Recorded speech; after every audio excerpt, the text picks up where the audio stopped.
And all quiet on the set.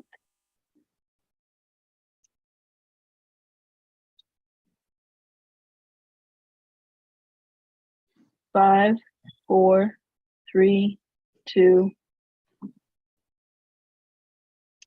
Hello, everyone, and welcome to the Before Columbus Foundation's 43rd Annual American Book Awards, hosted virtually today in partnership with us, the San Francisco Public Library. I'm Shauna Sherman, manager of the library's African American.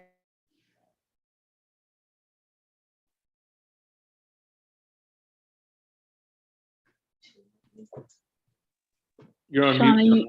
you got muted, Shauna. Sorry. Hi, everyone.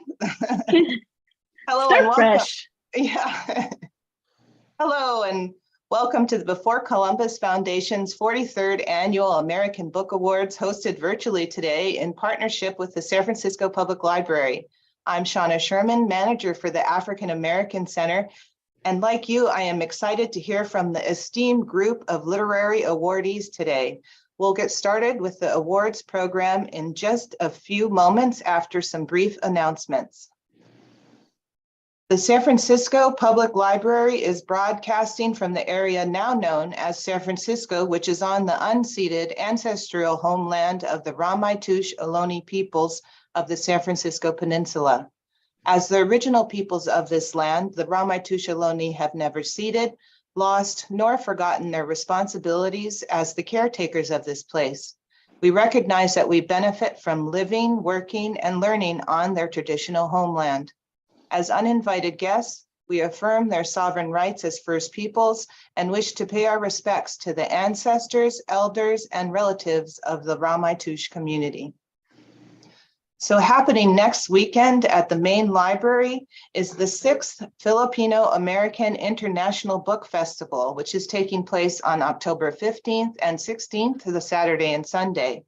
Come celebrate our Filipino, Filipina, Filipinx authors at the main library, as I mentioned. And this program is presented in partnership with PAWA, the Philippine American Writers and Artists, in partnership with the San Francisco Public Library.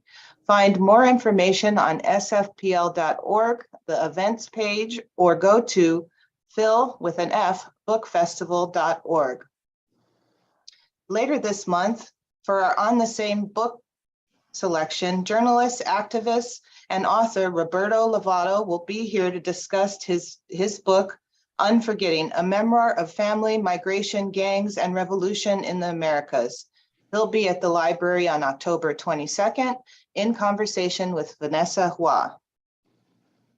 Our longtime partner, Right Now SF Bay Area, presents 22 established San Francisco Bay Area writers and artists who trace their journeys as creative activists from a BIPOC, meaning Black, Brown, Indigenous, or people of color perspective.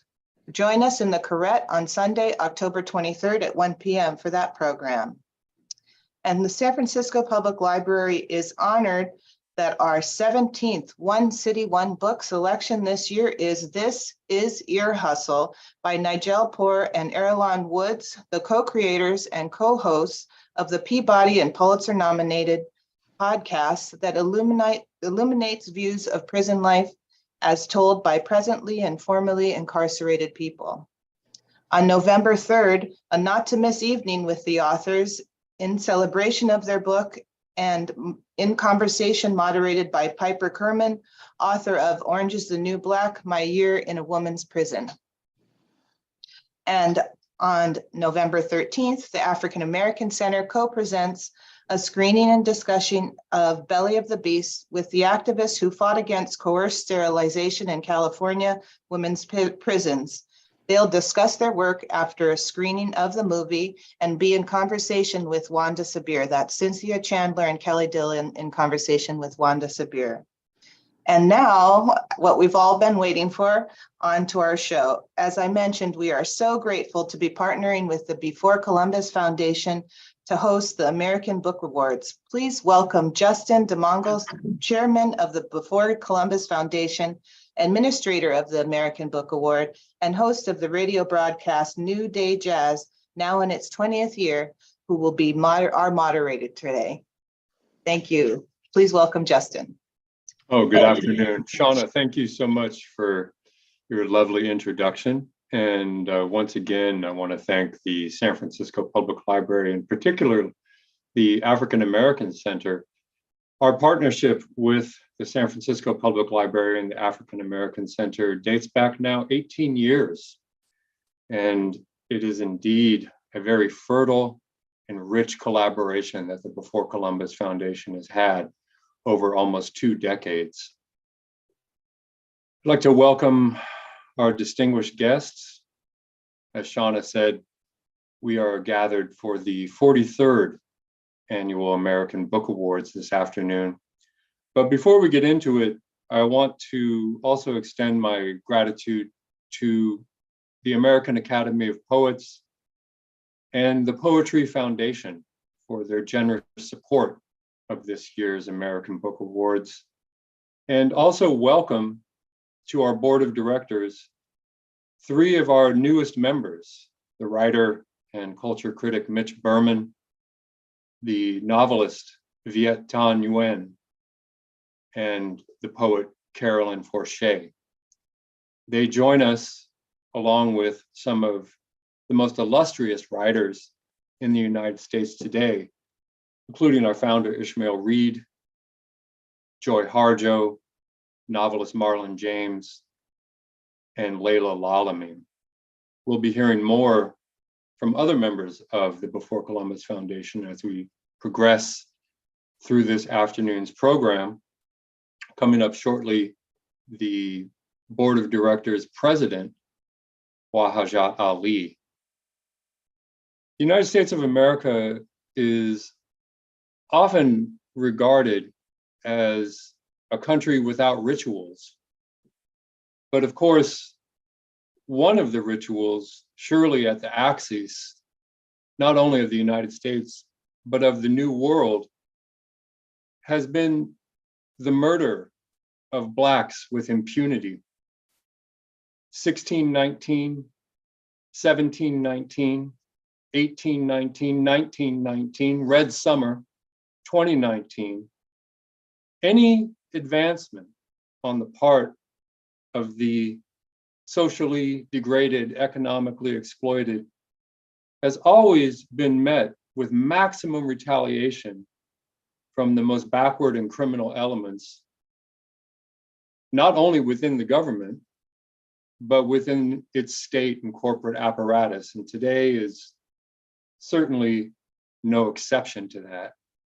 I bring that up because as all works of art oscillate between the unexpressed but intended and the unintentionally expressed, all of the works of art that we celebrate today with the 43rd Annual American Book Award, all the individuals have answered to this situation in one way or another, whether asymmetrically, from different angles, or confrontationally and directly.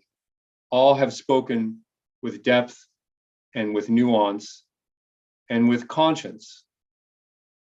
Conscience, a word rarely heard today. The first time the word America appears on a map, it's in now what is known as Brazil.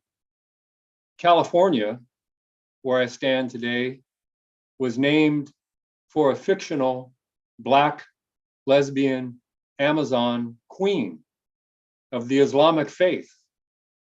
And as Shauna pointed out, where we are today has been many nations and many peoples. And the Before Columbus Foundation, above and beyond any literary organization, has recognized this from the beginning, from our inception in the year of 1976.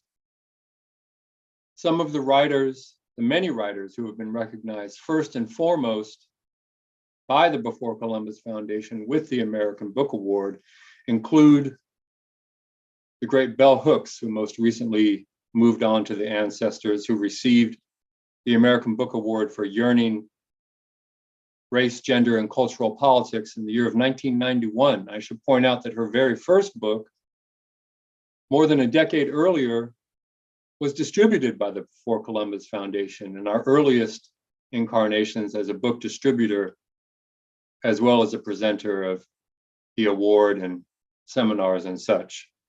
Audre Lorde also would be included in that group going back to the year of 1989. As I understand it, the Before Columbus Foundation and the American Book Award was one of the only organizations to honor her work when she was still with us. And so that's but one facet of the equation which is emerging today.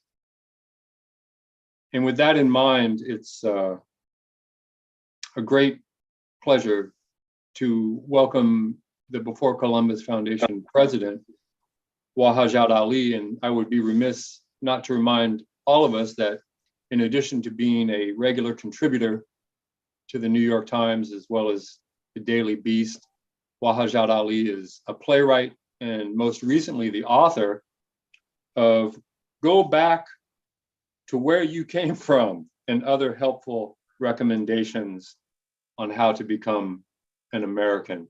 And so to begin the formal ceremonies this afternoon, Wahajat Ali.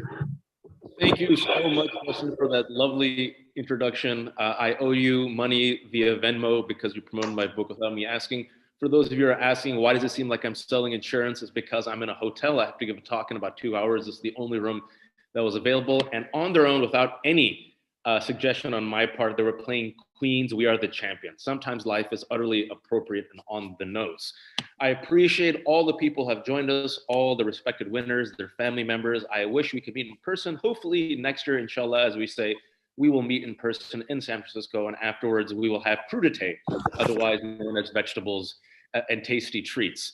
It's an honor to be introduced by Justin, who, by the way, without giving too much, this man has gone through hell and back the last few months, thanks to some physical ailments, and yet he managed to pull off this program. So thank you, Justin, for your dedication.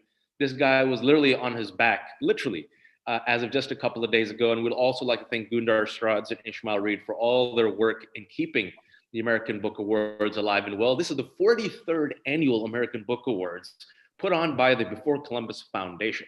Before Columbus Foundation is a multicultural coalition of the willing. I read comic books, so let's call it the Ethnic Avengers. If you like DC, let's call it the Ethnic Justice League.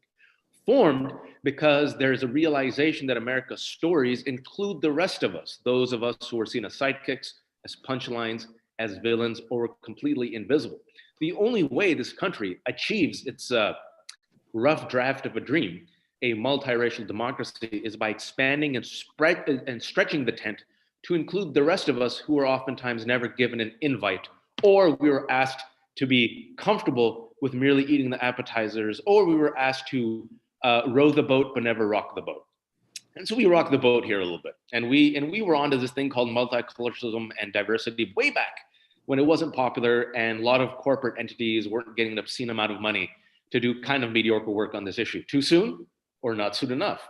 And yet here we are 43 years later, and we're living in an interesting time where many of the warnings of many of our sage board members have come to fruition.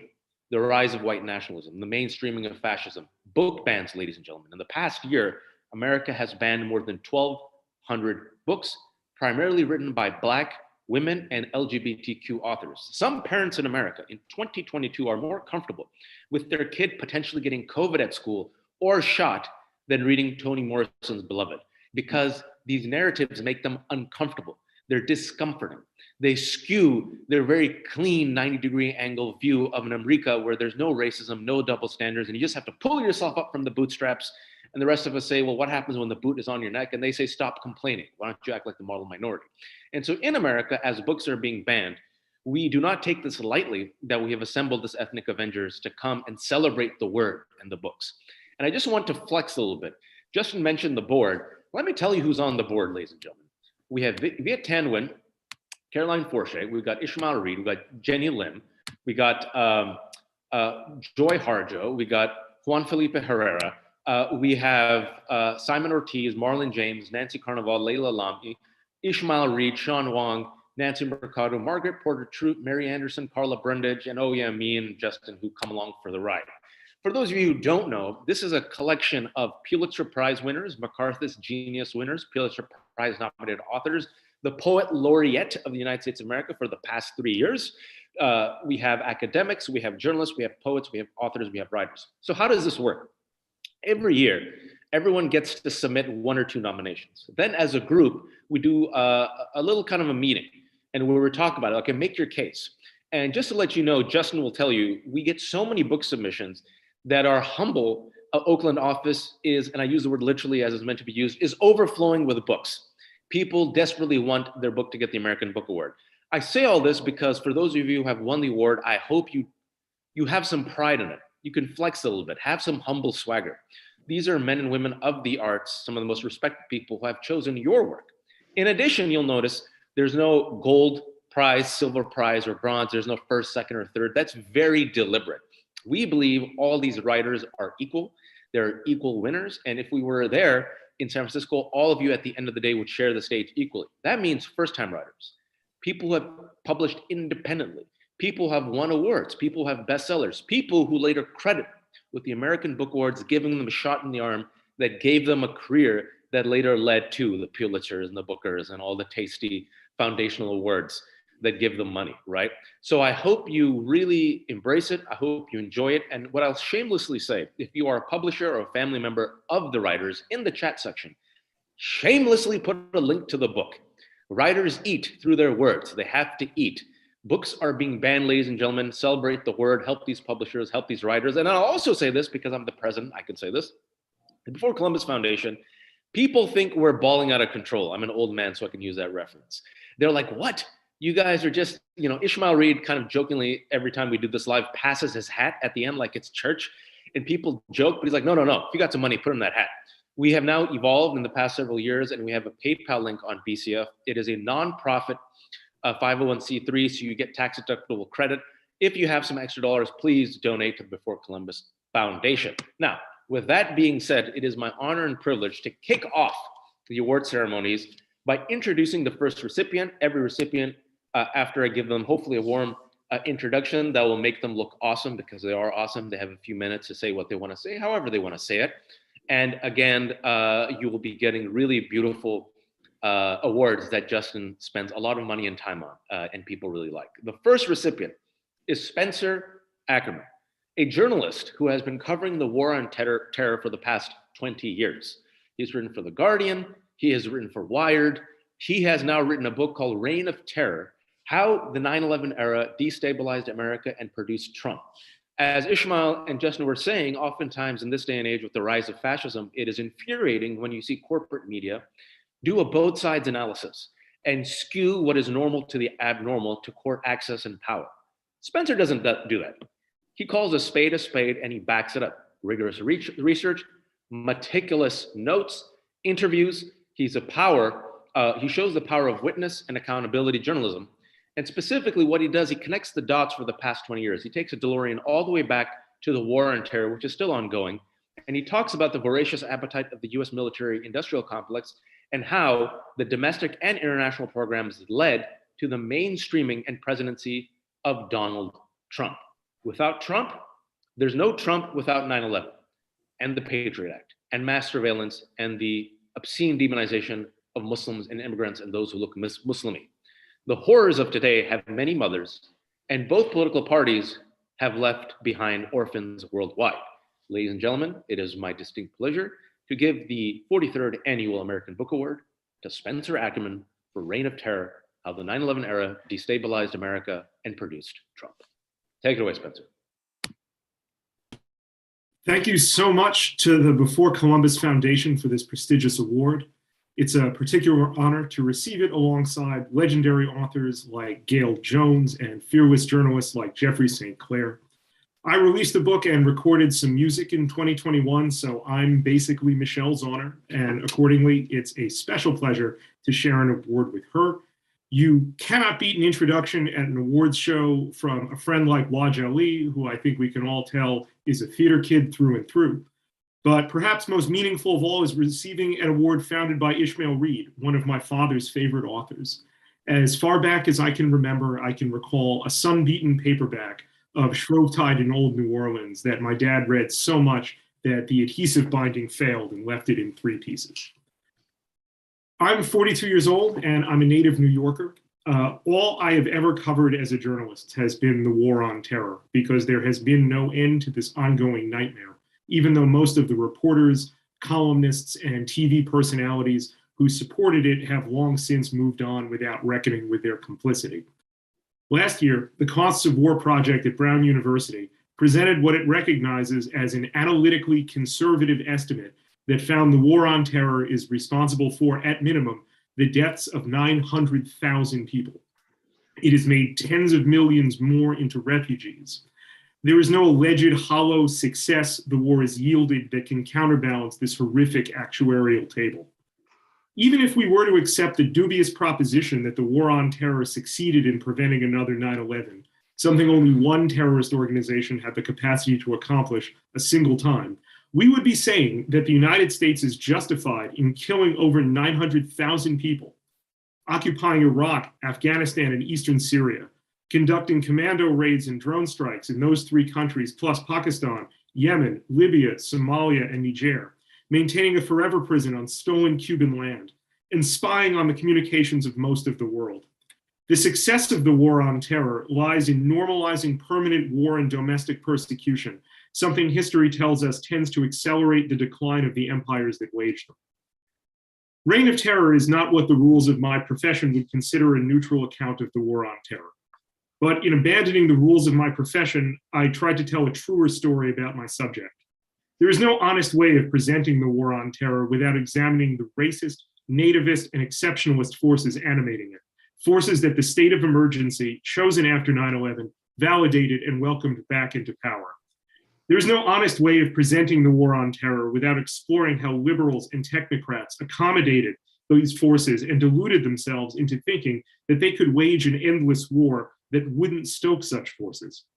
There is no honest way of presenting the war on terror without identifying the ways politicians of both parties aided the security state in hollowing out the Fourth Amendment's guarantees against unreasonable searches and seizures and the Fifth Amendment's guarantees of due process. There is no honest way of presenting the war on terror without documenting how it divided the country into real Americans and conditional Americans.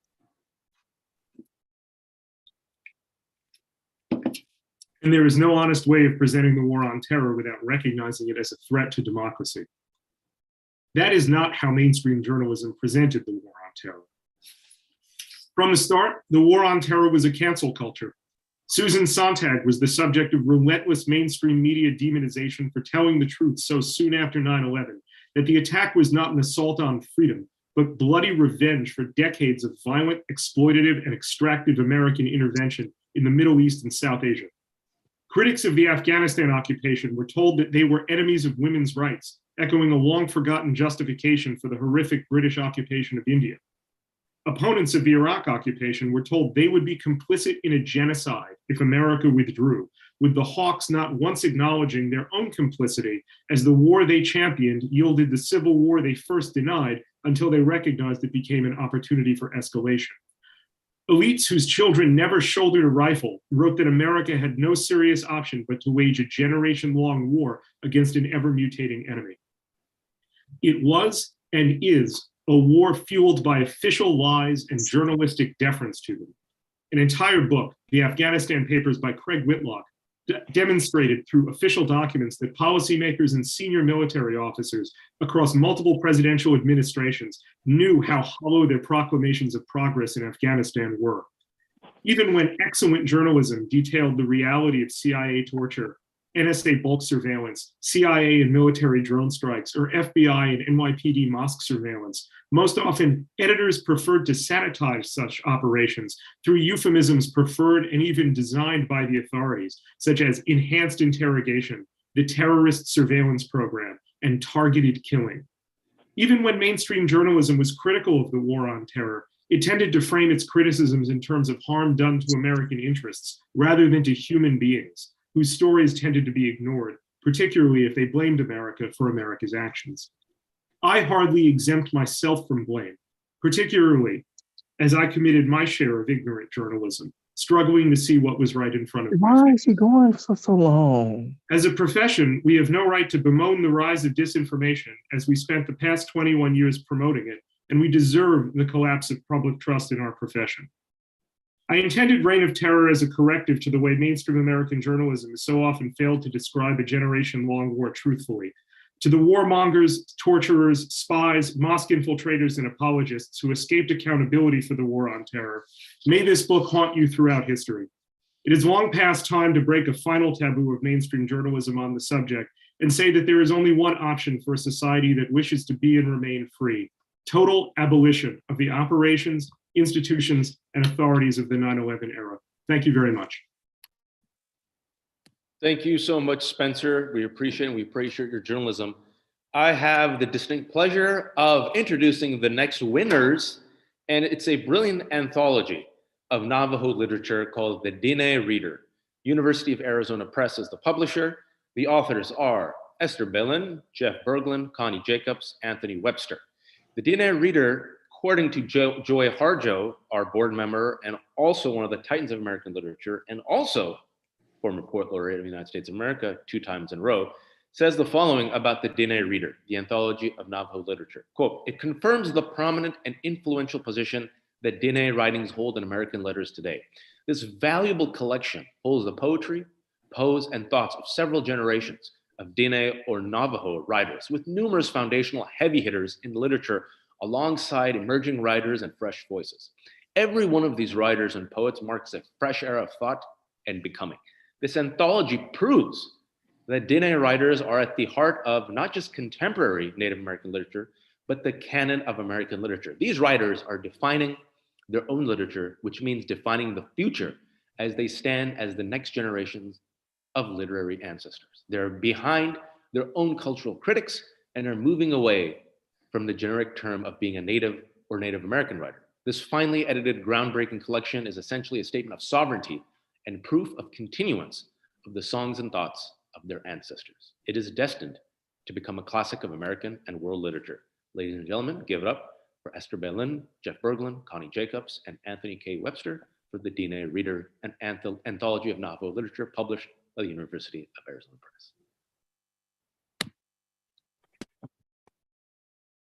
Thank you for those kind words, and that joy for recognizing our work. Good afternoon, everyone. I extend my warmest greetings to the members of the Before Columbus Foundation who selected the Diné Reader for the American Book Award, and to all the other distinguished writers honored in this year's awards. I'm joining you all from the borderless 4 corners of the United States in my home, just east of our northern boundary mountain, the Nebetsat, or the Bensat. I'm going to do a Navajo introduction. Esther Bellin, Yanishya. Loget the Nanish, la Twitter cheatney, Bashis chin, Kitla cheatney, Dashache, Ta cheatney, Dashanella. I am sorry as well that we can't all meet in person. Please know that we most definitely are connected in spirit. And today I represent the editorial team of 4, myself, Jeff Berglund, Connie Jacobs, and Anthony Webster. We are all equally honored to be receiving such a prestigious recognition. I share this award with all the contributing writers who had faith in us to finish the anthology, our publisher, the longtime supporter of Indigenous literary arts, the University of Arizona Press, especially Kristen Buckles. This recognition is deeply important as our book is an offering of literary sovereignty, celebrating over 30 Diné writers. In spite of the genocidal tactics of education the United States has employed to wipe out Indian nations, we continue to tell our stories by integrating the English language with Diné poetics. On the eve of what is called Indigenous Peoples Day, I will bless you all with this seed of thought. The idea for this book was most likely envisioned by others before we started to germinate this much needed project. Indigenous people and those who work alongside them acclimate to scarcity and invisibility. This book makes us visible, a collective presence that extends over hundreds of years.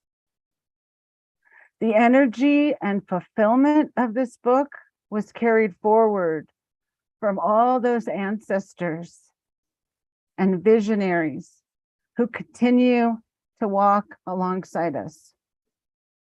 Our intention is that this book will be the first of many to celebrate literary sovereignty of Indigenous peoples on this land and others. I feel so much love from the Before Columbus Foundation, who recognizes the genocidal invasion all land-based peoples experience, because this honor gives a heartfelt hug of empathy, encouragement, and solidarity. Much love to each of our families who continue to love us and give support to keep doing the work that we do. I celebrate this recognition with all the authors in the book and with my co-editors. Yeah. Thank you, Esther, and congratulations again. The book again is called The DNA Reader, Anthology of Navajo Literature, published by the University of Arizona Press. Good things coming through, and I have the honor of introducing the third recipient of the American Book Award, and I love the diversity here that we have.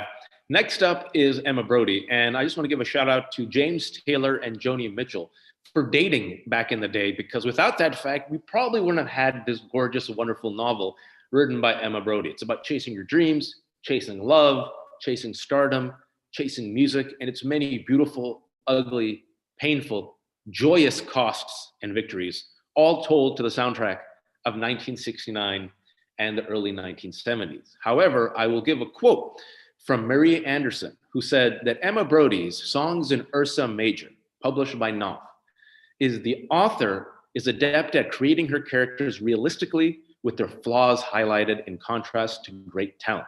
Real people with contrasting pain and joy expressed, often simultaneously. We look forward to reading more creative works by this author in the future. And that was again from board member Marie Anderson.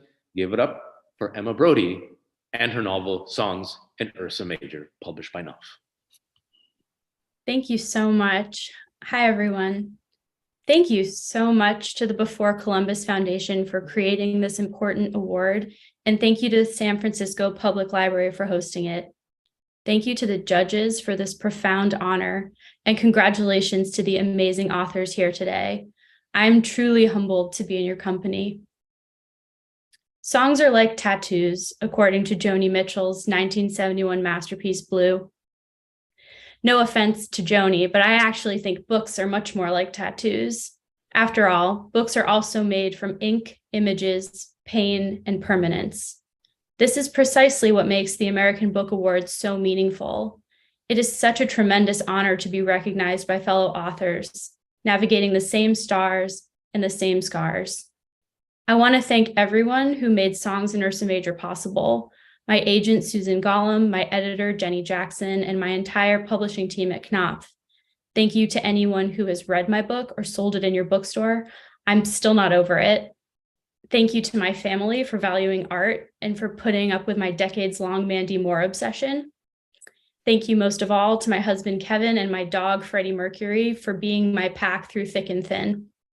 Thanks again to the Before Columbus Foundation, and a huge congrats to my fellow honorees.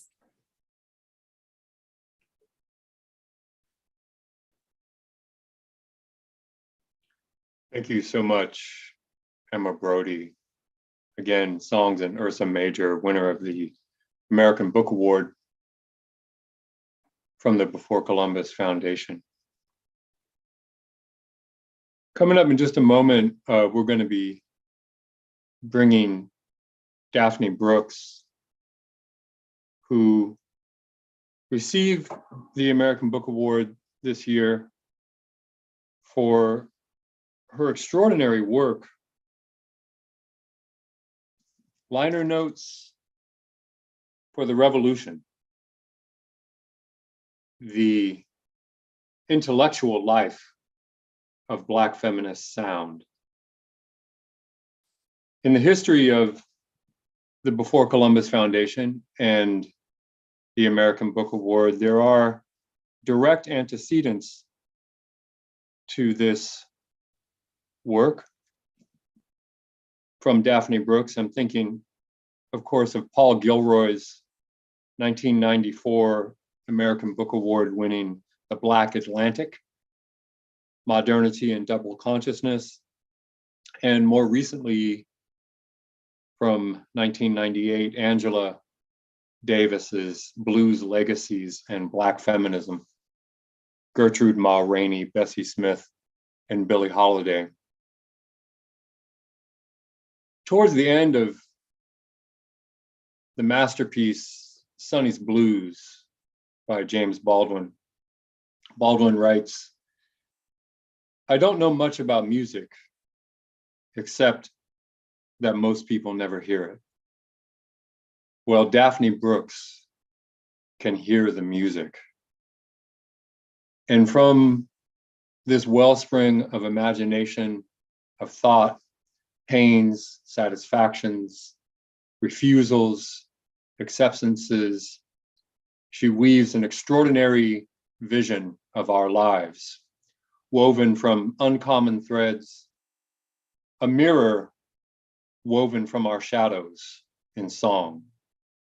It's a great honor to welcome Daphne A. Brooks and present her with the 43rd American Book Award. And I must say, I will look forward to the opportunity to expand on this conversation and bring in some of the music which she makes so vivid and so persuasive and illuminates with such power in her book, Liner Notes for the Revolution. So join me in welcoming Daphne Brooks this afternoon. Daphne, congratulations again on the American Book Award. Thank you so much, Justin, for this incredibly kind and moving introduction, deeply lyrical, coming after Emma Brody. There's some wonderful serendipity to have heard her lyrical remarks right before yours as well.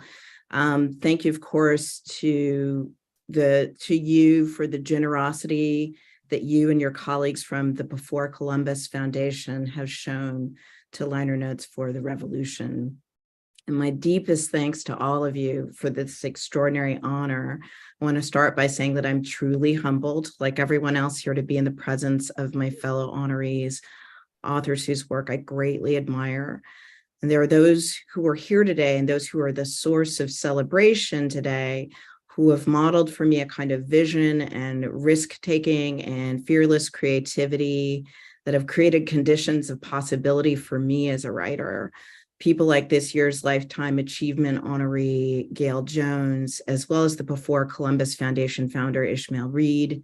These two giants of African-American literature each produced path-breaking works brimming with a richness in language, formalistic experimentation, and historical density that invited me and an entire generation of scholars and readers to ask different and deeper questions of Black life and culture, and to continue to tell different stories from the ones that dominant regimes have perpetually handed to us about ourselves. Liner Notes for the Revolution is a book that is essentially a counter-narrative, a counter-history of American popular music culture that draws to the foreground the radical and world-altering innovations of Black women artists who transformed the expressive cultural conditions of our modern world.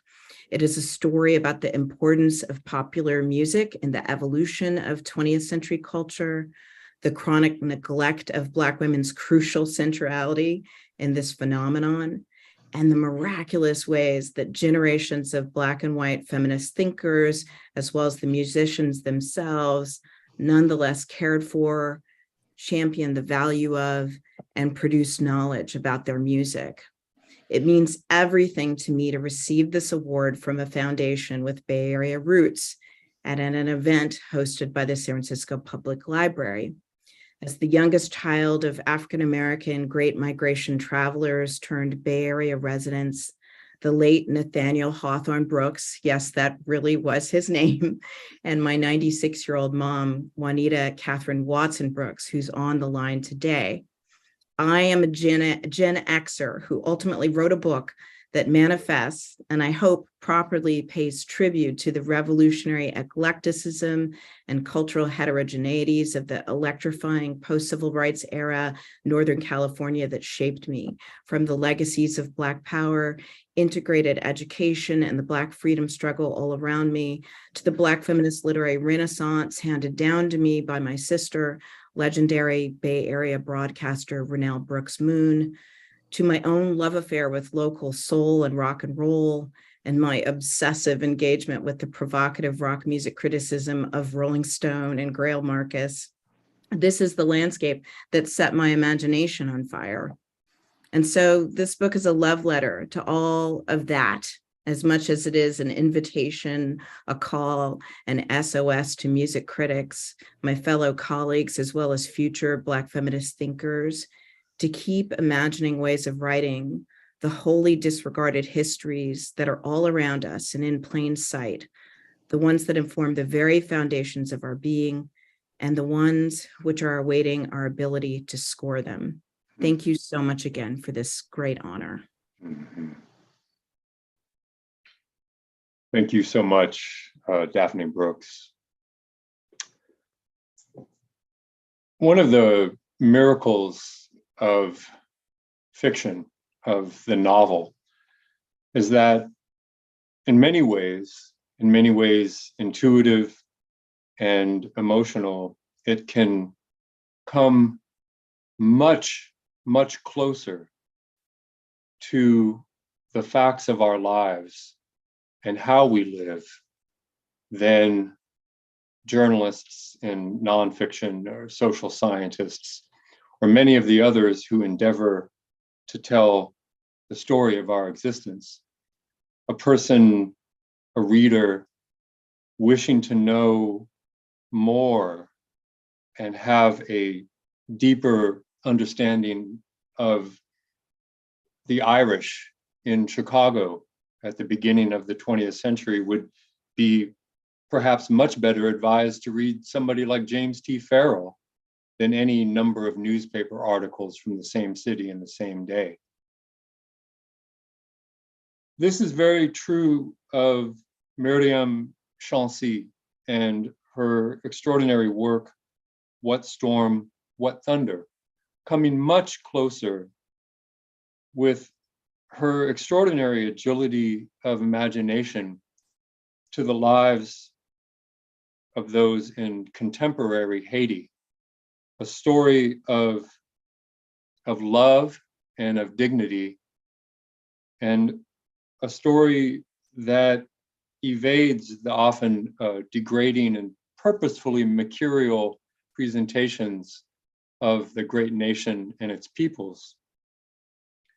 It is a miraculous work, as I mentioned, and like so many in the tradition of the great novelists, such as Farrell, who I mentioned, it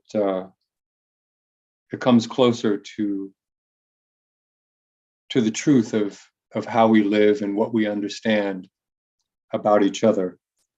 So it is a great honor to bring Myriam Chauncey to the ceremony this afternoon and present the 43rd American Book Award to What Storm, What Thunder.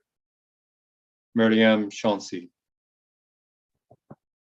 Thank you so much, Justin, for your introduction and for being a stalwart steward of the Before Columbus Foundation. I'm so happy to be here, albeit virtually, to accept this award alongside my fellow awardees. And after listening to Daphne and Emma, I wish I had said something about the music that inspired this novel. But instead, I'll begin with a brief quote from What Storm, What Thunder, a novel that tells about the 2010 Haiti earthquake through 10 narrative voices of different ages, genders, and economic situations. Quote, "We all look away unless it's us or someone we love going up in flames. You don't know what collective you belong to until your own house is on fire," says Didier, a musician and paperless cab driver in Boston, voicing his tale of the 2010 Haiti earthquake. We all look away unless it's us or someone we love going up in flames. It seems to me that all of the books honored by the American Book Award offer us the possibility of entering new collectives, of standing in houses on fire here and elsewhere, so that we might never look away, be looked away from, so that those we love or have lost might be remembered beyond ourselves, even if only on the bookshelves that in the end house our collective memories. I want to recall today another Haitian American writer, Edwidge Dandika, who received the ABA for her 1998 novel, The Farming of Bones, about the 1937 massacre of cane cutters in the border zones between the Dominican Republic and Haiti, who told me in an interview I conducted with her in 2000, a year after she was awarded the ABA, that it was one of her most cherished awards because the Before Columbus Foundation honors all of the Americas and all of those who constitute it. I also want to recall Barbadian American writer Paula Marshall, whose 1983 novel Praise Song for the Widow received a 1984 ABA for her retelling of Abatar Johnson's journey of reconnection to ancestral practices running from the US South through Brooklyn to Haiti, Grenada, and Carriacou, a novel that I cherish and teach ritualistically for the ways in which it reconstitutes loss and memory across the African diaspora and underscores that not all has been lost, that retention of sacred ways across these geographies remain. Similarly to these two novels, I wrote What Storm, What Thunder as a memorial, a testimony for the 300,000 and more whose names will never be inscribed on tombstones, nor their stories in historical annals. I wrote it for the thousands more who still grieve the 45 seconds that shattered the shape of their lives, of their nation, of their futures, for whom tomorrow will never be what seemed promised the day before, January 12, 2010. I wrote it too for those who have had to leave homes fallen and lost without a possibility of hope, becoming itinerants in lands as close as the other side of the island and as far as the outermost reaches of South America, who travel still from nation to nation, only to be repudiated. It is an elegy and a remembrance, a love letter, a swan song. I wish to thank all the members of the Before Columbus Foundation for highlighting works, shedding light on vital issues in our global world, and for highlighting the importance of the many over the few, with the collaboration of the San Francisco Public Library, our host today. I want to thank my editor at HarperCollins Canada, Janice Zawardny, for believing in this novel when it was first brought to her in manuscript form. My editor at Tin House, Maisie Cochran, for bringing it to polished form, inside and out. The entire team at Tin House, including Becky Kramer, Craig Poplars, Nancy McCluskey, and Diane Chonette, for championing the novel far and wide, and for readers who took the work to heart and urged others in their circles to tackle a quote unquote difficult read. And last but never least, I give thanks to my spouse, Natalia Afonso, who saw me through all the final stages of bringing the novel to the world, who always understood the work as being one for and with the ancestors, who always knew, to cite another character, market woman Malou, who opens and closes the novel, that, quote, those who died may have been unclaimed, but remains abandoned of necessity, but never, never were they unloved, unquote. And in closing, I'd like to raise a glass to the foundation and to all the awardees for the brave and hard work that you do. Nula, nula, nula, we are here. Thank you so much.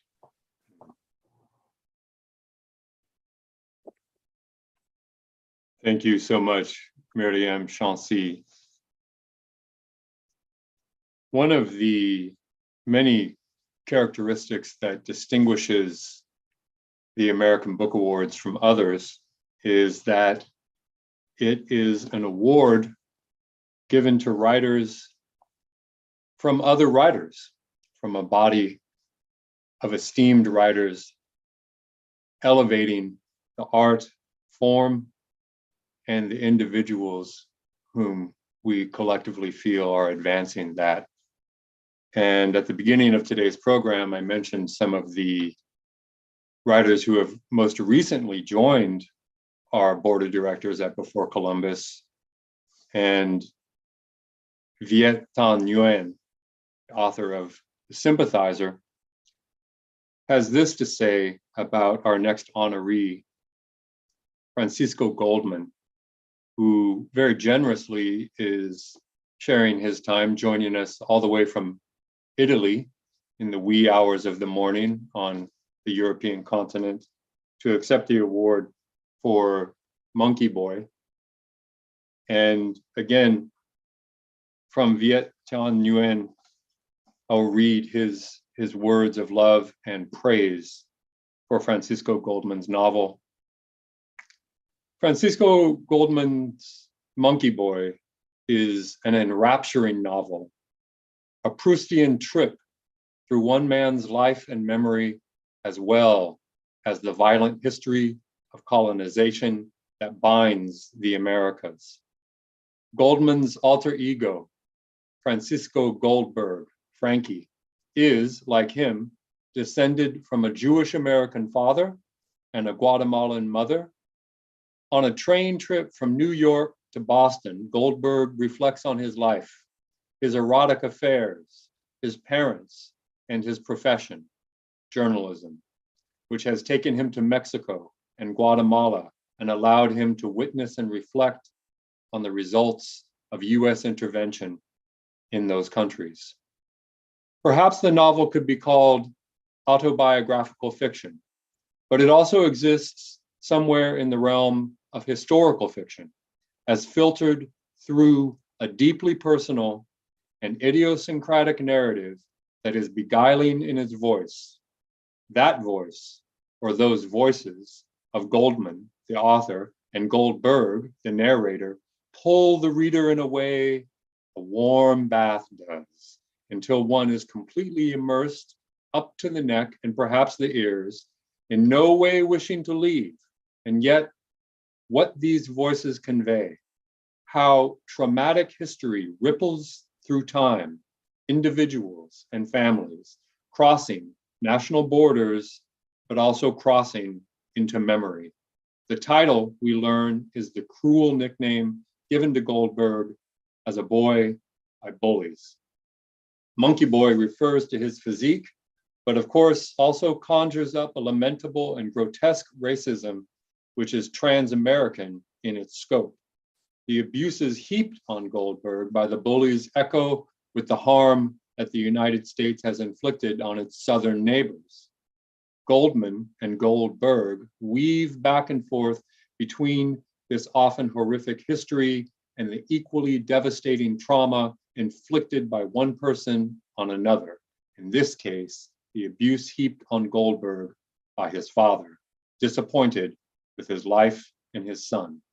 Goldberg emerges somewhat intact from these intersections of memory and family, history and tragedy, or as intact as any of us might be. He is flawed, emotionally stunted, limited in his ability to forge human connections, and yet he is also an astute observer of the people, places, and politics around him. He knows how to build a mysterious edifice of sentences and stories from the rubble of his life. And for all that he has suffered, and for all that he might have made his loved ones suffer, his narrative in Monkey Boy is something of a salvation. In the end, Goldberg's most finely observed subject is himself, rendered with empathy and skepticism, intimacy and distance, tenderness and resignation, He is all grown up, but he is still monkey boy, reminding himself and us that childhood is something that many of us can never leave behind completely. And yet, from the welter of confusion and pain and yearning and hope, there comes life in all its beauty and horror, the possibility of art, something new and renewed, a novel such as this, Viet Thanh Nguyen on Francisco Goldman's Monkey Boy, winner of the 43rd American Book Award. Francisco, thank you for being so generous with your time and joining us in the wee hours of morning in Europe. I wouldn't have missed this for anything. That's just so, I'm staggered. First of all, I want to thank Beyond Columbus Foundation and all the judges for inviting me for this night to be a member of the Ethnic Justice League or Ethnic Avengers.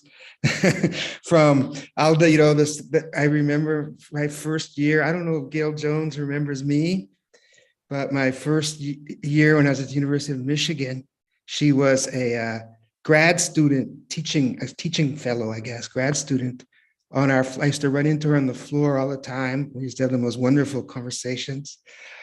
Ishmael Reed was one of my mumbo jumbo, was one of my literary touchstones in that year, which is the year when I really began to discover brave, more experimental,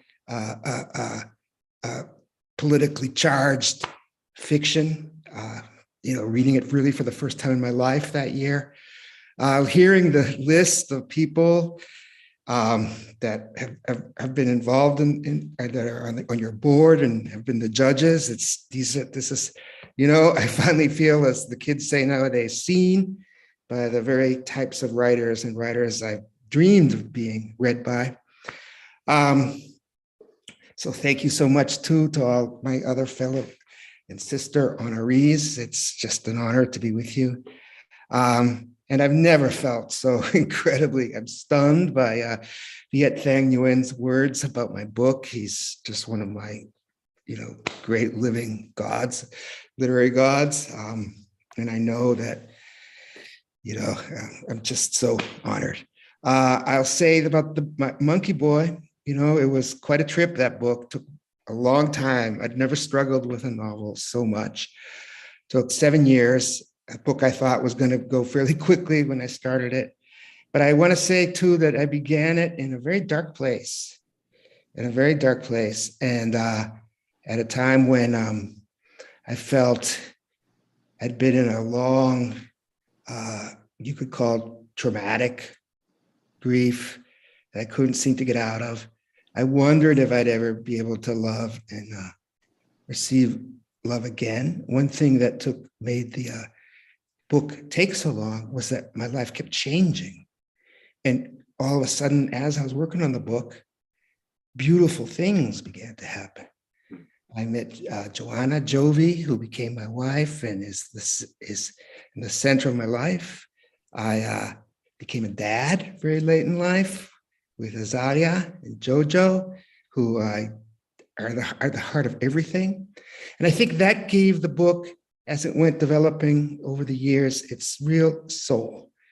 That conversation between the darkness it began with and all the light and love I discovered and was discovering as I went, right? Along with other incredibly significant things that happened in those years, including my mother's death at a time when I felt so emotionally close to her. And she's really also one of the hearts of the book. You don't write a novel to go back over things you already know and it's a search for more elusive, hidden, secret, desired meanings. One of the things I'm so used to thinking of my life as having been defined by those years I spent right out of college, pretty much a decade in Central America, mostly Guatemala, and which led me to a life of a kind of activism I've never let go of. And I'm so used to thinking about myself that way. And it takes up all the time, a lot of my, thoughts and time and action and things I do. But I wondered, when I was writing about this book, how it related to the rest of my life, right? And my rest of my relations. And I thought, who am I when I'm not actively living those things? Are they still really a part of me? So I invented this 5-day trip home, where it's a 5-day trip home to see your mother in a nursing home and other people from your childhood and youth. You're not going to necessarily be thinking about the 80s in Guatemala, yet it's still going to be present. And so all of that was in dialogue too, on that trip home. And I discovered so much, it turned into a story of many different encounters, mostly with women, women who, my mother, my sister, other women from my childhood, women who helped raise me. And I went along discovering that in all these relationships, whether they were people who had to overcome the violence of a violent, abusive husband or a violent, abusive father or a racist town, or all the challenges of immigration, of being an immigrant in the Northeast and Massachusetts and New York even, that, people who have been so close to me have had to deal with over the course of 50 years, different generations, Guatemalan, Mexican, and most of all, I think the biggest discovery for me in writing this book is I think I began this book thinking of myself as perhaps somebody who needed to overcome or think about the damage, that very abusive, angry man, our father, had done to my sister and I and to my mother. And the most beautiful thing I discovered in the course of this book was really that I'm not my father's son. That's not what defines me. I discovered that I'm my mother's son. And it's been trying to be close to my mother and the world she came from, and trying to live up to her beauty, her humor, her spirit, her strength. That has really been the thing that's like given my life meaning. And that was something I didn't know before I started the book. And I'll always, I'll always be grateful for this book for to have brought that, there it is between the pages. There's that story. Another thing I learned was I think that, we live in a society, we live in a society that sometimes can do, its insistence on putting people in boxes and putting people in categories. That was another thing that inspired me early on. Hilton Al's beautiful essay, Tristra Peaks in White Girls. This was really one of the first things I was thinking of when I started the book. He had a character in there that he wrote about that he was, basically as a teenager, kind of in love with a woman who was half Puerto Rican, half Jewish, who felt that because of the insistence of people putting you in categories that she couldn't really be either of those things. And he talked about the stupidity of that. And I thought, I needed to look at that too. And finally, where the book brought me was a realization that nobody is half and half anything, right? We're always everything we are, and we're fully who we are. We're fully who we are as individuals, and we're fully who we are in connection to others and in solidarity with others. And that was something that I hope the book, if other people deal with that problem, I hope the book, they'll feel that book speaking to them in that way. Anyway, thank you very much. Oh, I also need to thank my editor, Elizabeth Schmidt, and my agent, Amanda Urban, Binky, and Morgan, my publisher. Binky was with me, nobody supported me more through this whole process than she did. That's why the book is dedicated to her, along with my mother and Jovi and the kids. And Justin, thank you so much. You're extraordinary. Love you, man. Thank you all. Thank you so much. Thank you, Francisco. Thank you again. Coming up next, we're going to welcome the founder of the Before Columbus Foundation. He is a towering presence in international arts and letters, and one of the very few writers whose scope of fertile imaginative influence has penetrated and illuminated all of the arts: sculpture, photography, filmmaking, choreography, theater, painting. The scope and panorama and arc of Ishmael Reed's work has illuminated all of these spheres throughout the arts. And his nonfiction essays and cultural criticism also second to no one. Ishmael Reed joins us today by way of an introduction as well to Zakiya Harris, who received the American Book Award this year for her novel, The Other Black Girl. So please join me in welcoming Ishmael Reed. Thank you, Justin. And thanks for soldiering on during your medical crisis and arranging this this award ceremony. And I want to thank the San Francisco Public Library. I'm going to read from a review of The Other Black Girl, written by Dr. Eleanor Traylor, who's the former chairman or chairperson of Howard University's English department.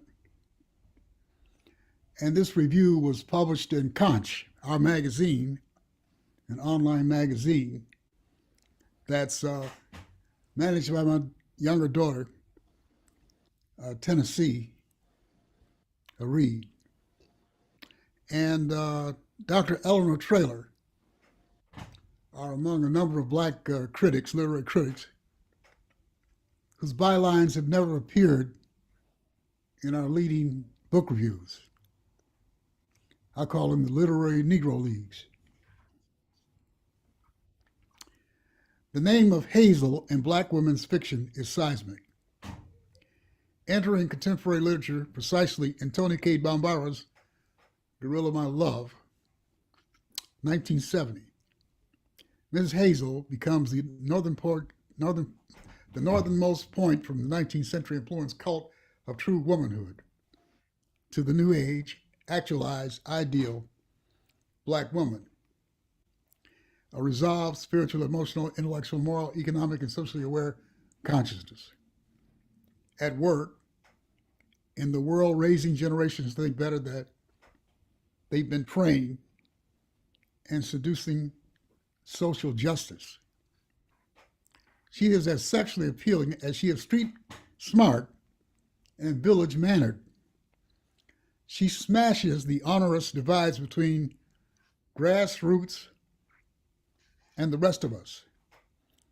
Similarly, though resourceful and generous by contrast, self-fashioned, empowering, excellence-oriented, goal-directed, success-seeking, self-commodified Hazel of The Other Black Girl is, in millennial terms, dope.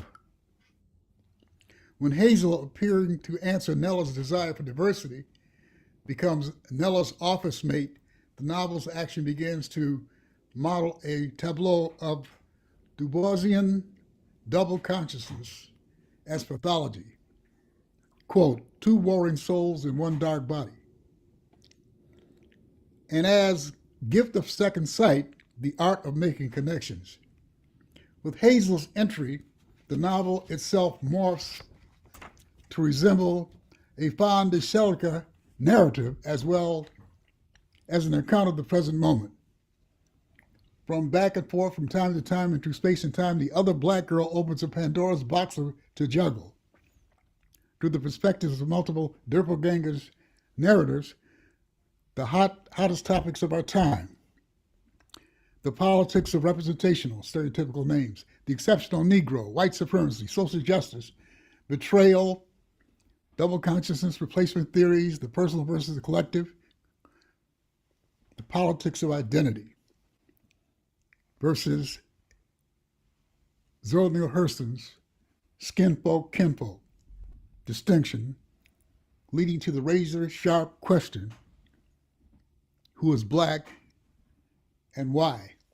And this is why I call Eleanor Taylor the John Coltrane of literary criticism, the languages she uses. So this is a rare novel which tells you the inside story of blacks in publishing. And it's not a very good story since publishing is still about 72% white. The Other Black Girl.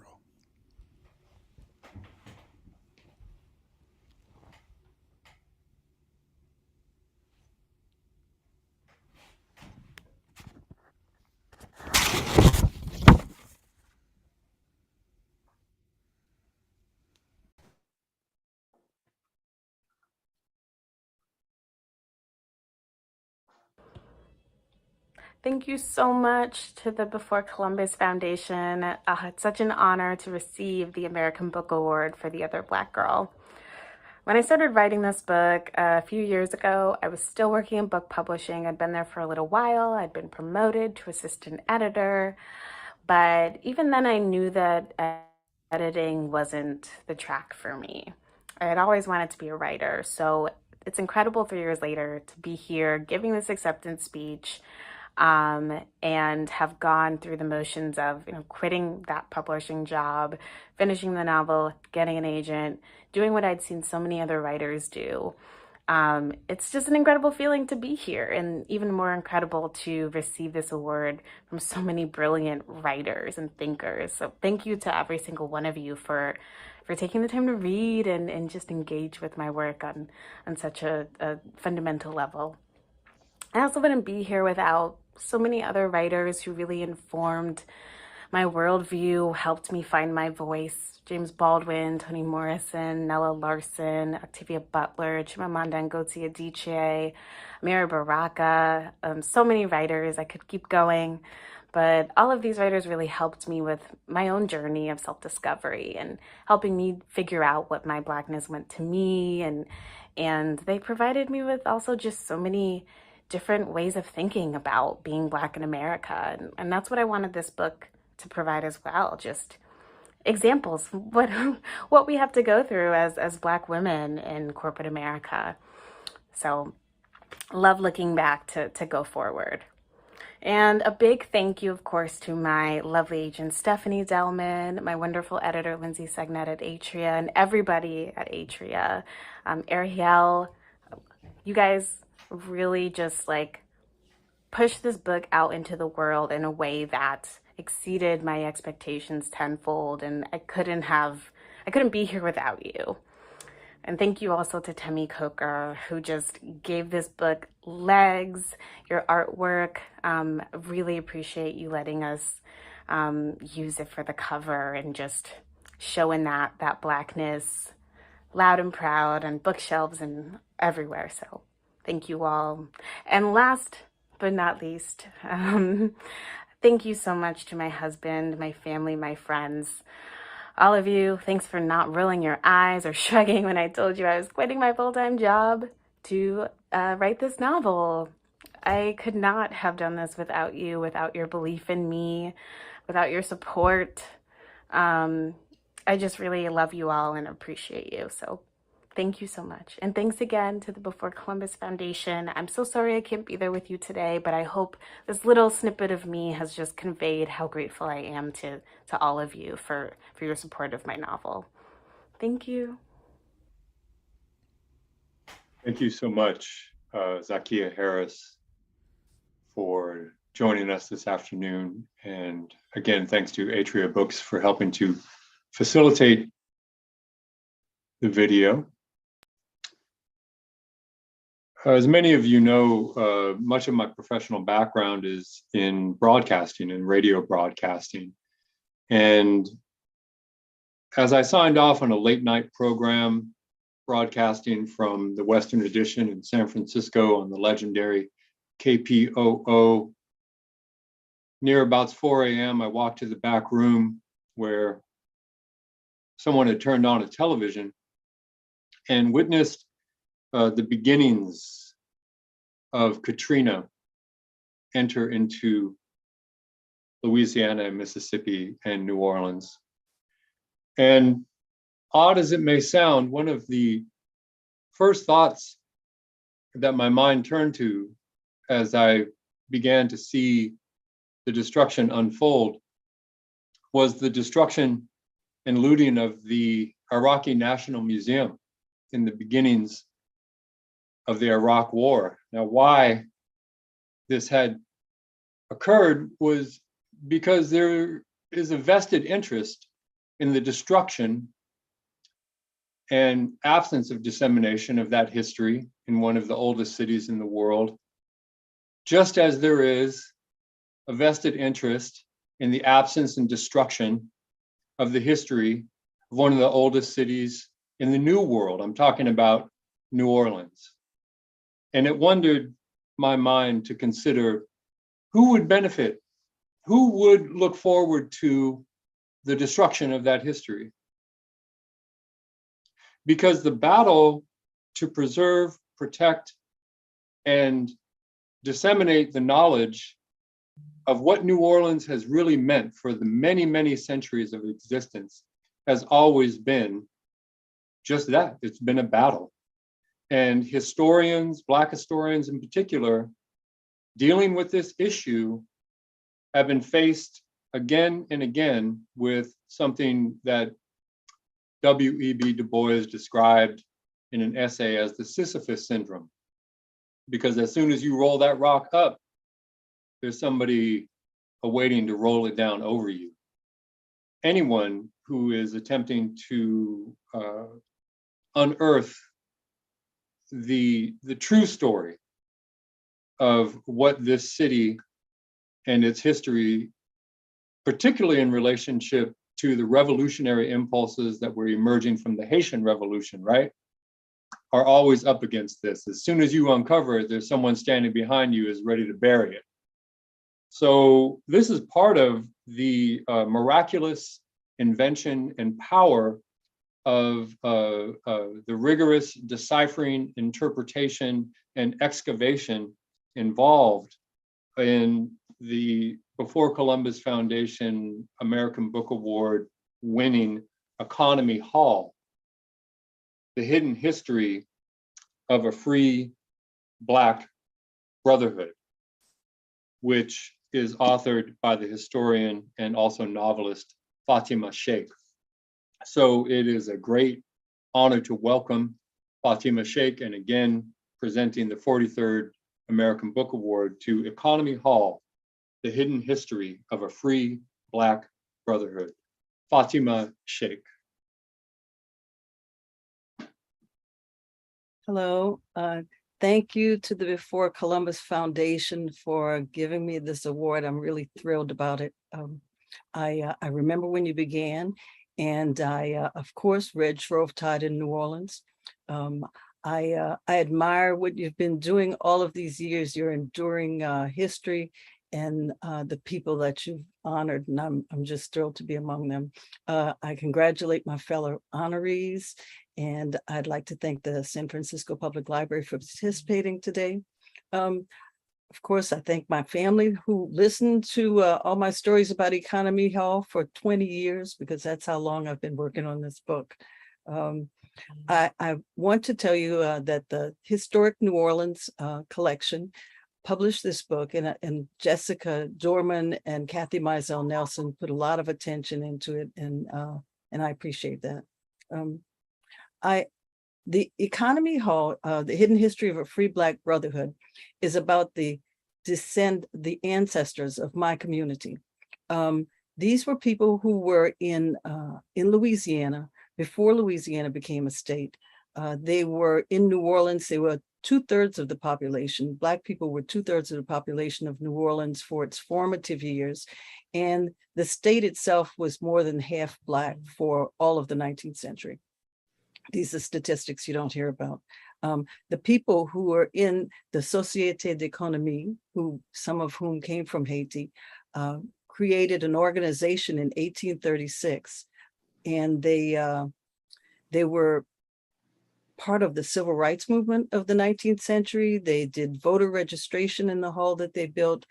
They marched, they went to the courts, and many of them were murdered for their beliefs.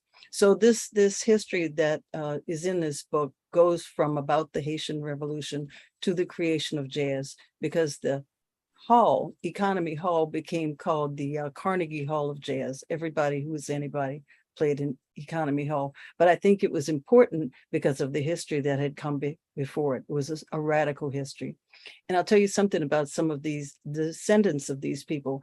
After many people were murdered in the 19th century, the 20th century descendants became school teachers and builders and people who created institutions that are still standing today. Now, while these people were special in my mind, they were not unique, because I think you can look at so many communities, almost every Black community in the United States, and you will see the people who built it. School teachers, builders, contractors, preachers. I mean, there are people all around who have either their history and their names have either been ignored or erased. So I thank the Before Columbus Foundation for giving me this opportunity to say a little bit about Economy Hall, and maybe stories like this in other communities will get recognized too. Thank you very much. Well, thank you very much, Fatima, for joining us this afternoon. And coming up in a moment, we're going to be hearing from the poet Edwin Torres. Edwin Torres received the American Book Award this year for Quanundrum, I Will Be Your Many-Angled Thing.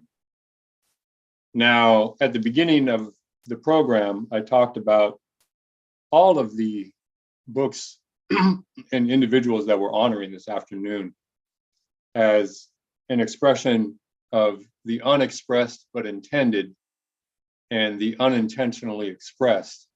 As Sun Ra teaches in his prose, in his poetry, and most of all his music, music and poetry as an expression of cosmological consciousness is very rare expressed in the artist.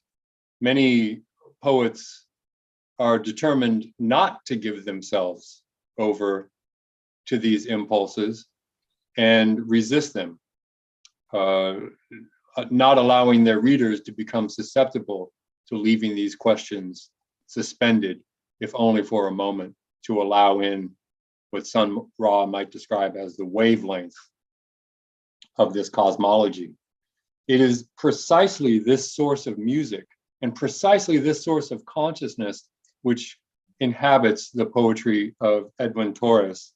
And by way of amplifying that principle, I will read what Will Alexander, recent nominee for the Pulitzer Prize and winner of the 2013 American Book Award for Singing in Magnetic Hoofbeat, has to say about Edwin Torres's book of poems, award-winning book of poems. Edwin Torres' Quanundrum expresses itself with a wisdom not unlike the energy that probes its own expanse, akin to aphoristic exploration. These poems spontaneously engage a depth that magically responds to themselves.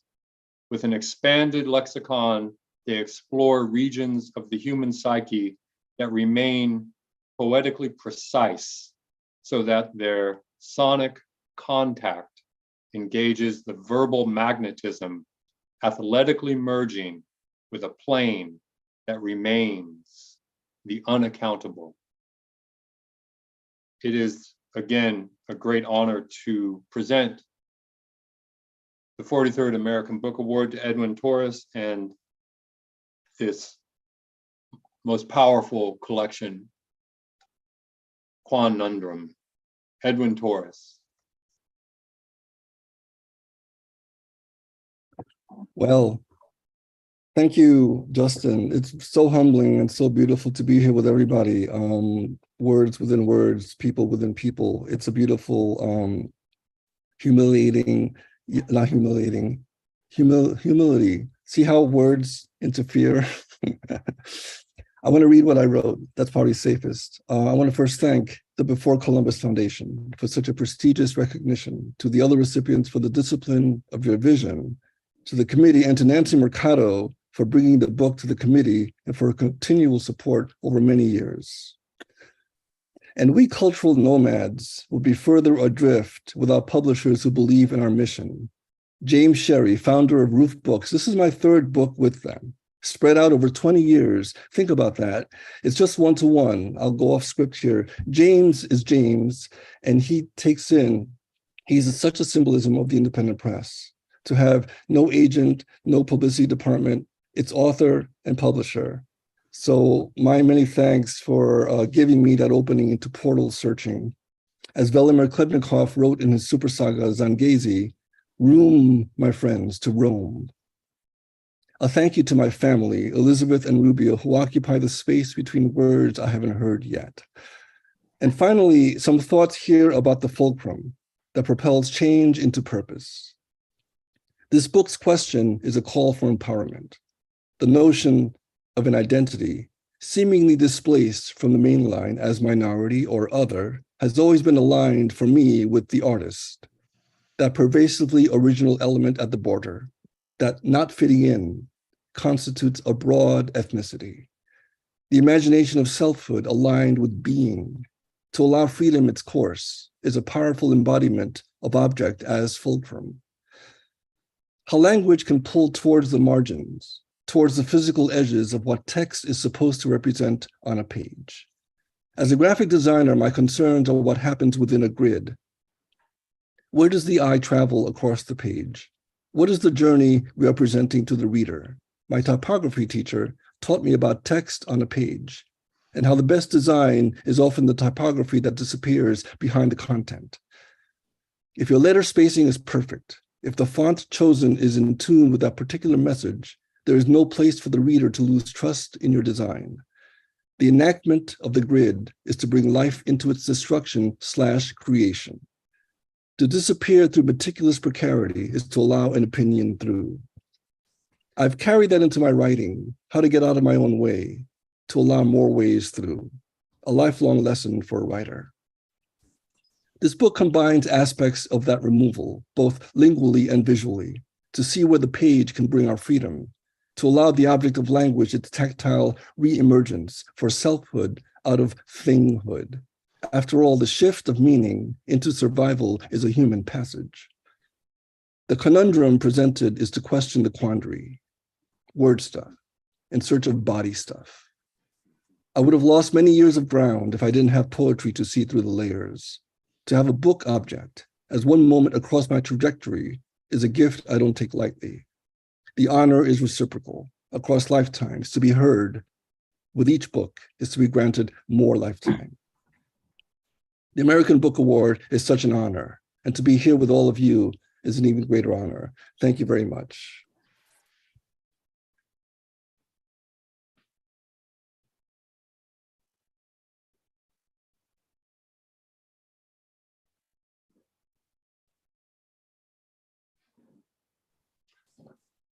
And now I would like to introduce one of our most valiant board members, Jenny Lim. Jenny Lim will be presenting to you Book of the Other, Small in Comparison, from Kaya Press and its author, Trong Tan. How ironic. I was just going to thank you, Justin, for your valiant leadership in bringing every program to bear every year, and to Ishmael for pioneering founding of the American Book Awards through Before Columbus Foundation, and Wahajat for his fiery leadership as president. Thank you. And to congratulations to all you well-deserved awardees. The Book of the Other, Small in Comparison by Trung Tran. When I think of poetic justice, I think of the Book of the Other, Small in Comparison by Trung Tran. Its examination of the psychology of race and racism is uncompromising.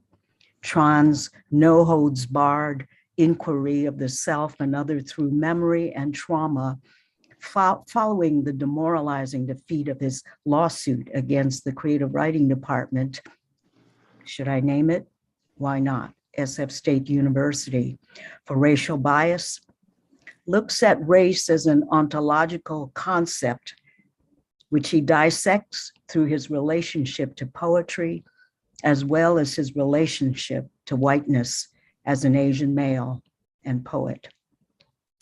The psychic consequences of that unequal interrelationship is what the reader experiences as Tran exposes the insidious effects of historical racism as a legacy of systemic violence that continues to this day.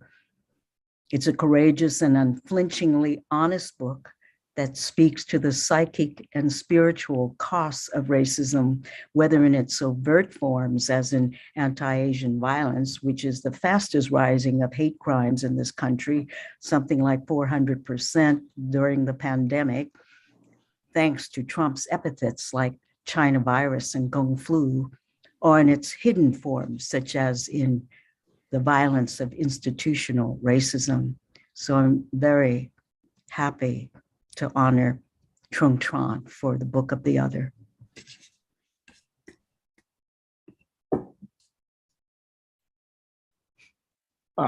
Thank you so much for this honor and for this acknowledgement of my words. Thank you, Jenny Lim, for your kind words and for the gift of truly seeing me. I want you to know that I wrote myself out of silence and back into existence, that I am seen by you and the Before Columbus Foundation in this moment means everything to me. This is not a book I wanted to write.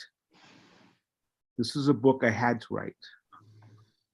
This is not an experience I wanted to live. This is something that happened.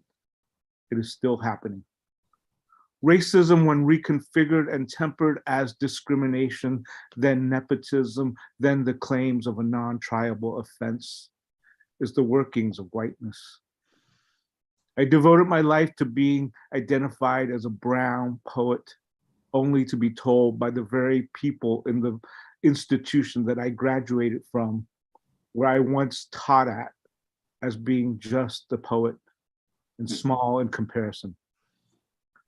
From panels consisting of 3 white individuals, always a panel of white people in threes. And so I want to end by claiming, or shall I say, reclaiming my identity as a poet. I offer you this in solidarity and community from Book of the Other. I'm hoarding language, the English language, for a time when the English language will be revoked, reclaimed. I'm sorry, my eyes are so bad these days. Let me start this again. I'm hoarding the English language. I'm hoarding language, the English language, for a time when this English language will be revoked, reclaimed, for when I will be told that writing as I have is deemed a crime. To write the truth is to run the hallway in search of an exit. Even so, even when they want you to leave, they wait by the exit to catch you for leaving.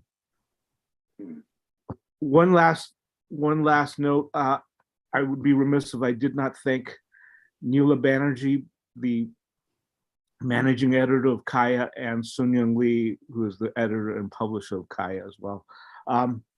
Thank you for standing by me all this time. And for when they came for us and they came for this book, you stood there right next to me. So I'm grateful. Thank you.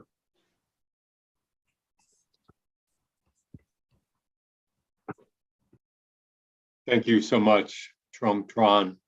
And thank you for being generous and joining us this afternoon as part of our ceremonies.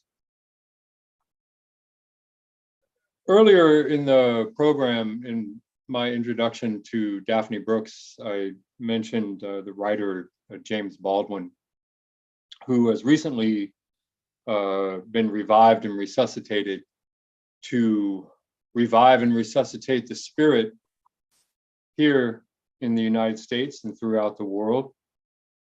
One of the statements that he made as a public speaker was from the artist and their struggle, that it is only the poets who learn anything from history, because it is the poets who must excavate history in order to do their work.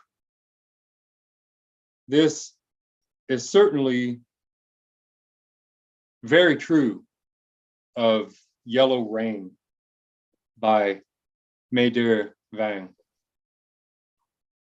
And we are very proud to bring the American Book Award, the 43rd American Book Award, to Yellow Rain. And by way of an introduction, I will bring to us the words of Juan Felipe Herrera, former Poet Laureate of the state of California, as well as Poet Laureate of the United States of America, who writes of Maeder. Maeder takes account. She dares to open the chemical weapon ink rained down upon the valiant Hmong, escaping the horrors of the Vietnam War. The blotted skin, the triple death, that is the dissolving skin, the chemical yellow agent ripping flesh, the deaths invisibilized, the evaporated histories. Here is the trail, the document, the reassembled bodies of truth, the poem of floating pieces, the poems of research, of rebirth in trapezoid housing. It is the yellow rain now, again, being retested with truth on your hands as you turn the page, splattered onto your eyes as you dare to read the government's report in shadow, yet alive. Everything is alive. Maeder gives it a new life. It is called enlightenment. It is called a time to honor the dead, the Hmong. It is called a time for humanity, the book of the century. Juan Felipe Herrera, in praise and honor and love of Yellow Rain by Maeder Vang, who joins us this afternoon as a winner of the 43rd American Book Award. Maeder, thank you so much for being generous with your time and joining us this afternoon. Thank you so much for that introduction, Justin. I want to start by offering my appreciation to the Before Columbus Foundation, to its board of directors, and to Juan Felipe Herrera for that beautiful citation, and of course to the San Francisco Public Library. Thank you all for being part of lifting up the narrative of Hmong refugees and their children, and for bringing visibility to the tragic story that was Yellow Rain, and for acknowledging the losses, and of course for this incredible recognition. When I started this book, I could never have imagined it would become what it became, what it is now, and where it would lead me, the trails of research that I would follow, and the thousands of pages of declassified documents that I eventually found myself immersed in. My book, Yellow Rain, is a collection of documentary poetry that reinvestigates the issue of yellow rain, which was believed to be a chemical biological weapon used against Hmong refugees when they fled Laos following the end to the US war in Vietnam and its proxy war in Laos. And over time, what ended up happening was that the Hmong allegations were discredited and invalidated. And so my book tries to challenge the dismissing of these allegations while pushing against the erasure of this history. To attempt to disprove the tragedy of what happened to the Hmong with regard to yellow rain is a violation of the Hmong shared experience and collective suffering. It cements another layer on top of the damage that already exists from the war, generating, in my mind, yet another crime against the Hmong. It's almost as if they seek to disenfranchise us from our own loss and to suggest that because our trauma never happened, then our suffering must have never happened either. To disassemble and reassemble Yellow Rain, I sought a refuge in language and poetics. Poetry's paradoxical and dexterous ability to offer its own kind of truth has been transformative and alchemical for me. I wrote poems, I assembled collages, I excerpted from documents, wrote more poems, ripped pages up, assembled again, snipped images, and so on. It was all in an effort to offer another version of Yellow Rain from my perspective as a daughter of Hmong refugees. And I tried with every poem in the book to expand the possibility of what an answer might be. I pushed for each poem to make an offering of personal truth in a world that is rife with doubt and stagnation. And while poems are not beholden to the truth, I strove for every poem to be an action toward the potential for a new truth to emerge. I want to thank my publisher and editors at Grey Wolf Press. Big thanks to Fiona McCrae, Jeff Schatz, and Chance Erlin. I'm so grateful they took a chance on this book and supported me throughout the process of writing and editing. Thanks also to Dr. Rebecca Katz, whose groundbreaking research on Yellow Rain helped to inform my work. And also thanks to the National Security Archive at George Washington University, where I was able to conduct additional research. I'm grateful to my family who supported and encouraged me throughout the nearly 10 years it took for me to work on this book. And finally, thank you to my partner and fellow poet, Anthony Cody, who has been a constant source of love, support, dialogue, and guidance. Thank you for encouraging me through the highs and the lows of the entire writing process. Once again, thank you to the Before Columbus Foundation. I'm so proud to share this honor alongside so many writers I admire, and I congratulate all of you. Thank you. May dear, thank you so much for being with us this afternoon. In its ancient emanation, poetry from its origins often follows three very explicit traditions. The poem of praise, often offered in a community or individual's aspirations or accomplishments, or even in death. There is the blessing as a form often in marriage or in birth. And of course, also the curse, the use of the poem as a curse to bring harm to one's enemies, living or dead. One of the miracles about the collection by Philip B. Williams, Mutiny, is that it holds all three of these traditions in their ancient emanation and brings them vitally and vibrantly into the present time. It is an accomplishment that is all too rare in both its point of view, its attitude, in its unflinching desire to bring a deeper sense of truth and possibility of freedom to our lives. And so it is a great pleasure to bring the 43rd American Book Award to the collection Mutiny by Philip B. Williams. And I will share these words from one of our board members, Sean Hill, speaking on this beautiful work. Mutiny, a rebellion, a subversion, an onslaught in poems that rebuke classical mythos and Western canonical figures and embrace Afro-diasporan folk and spiritual imagery.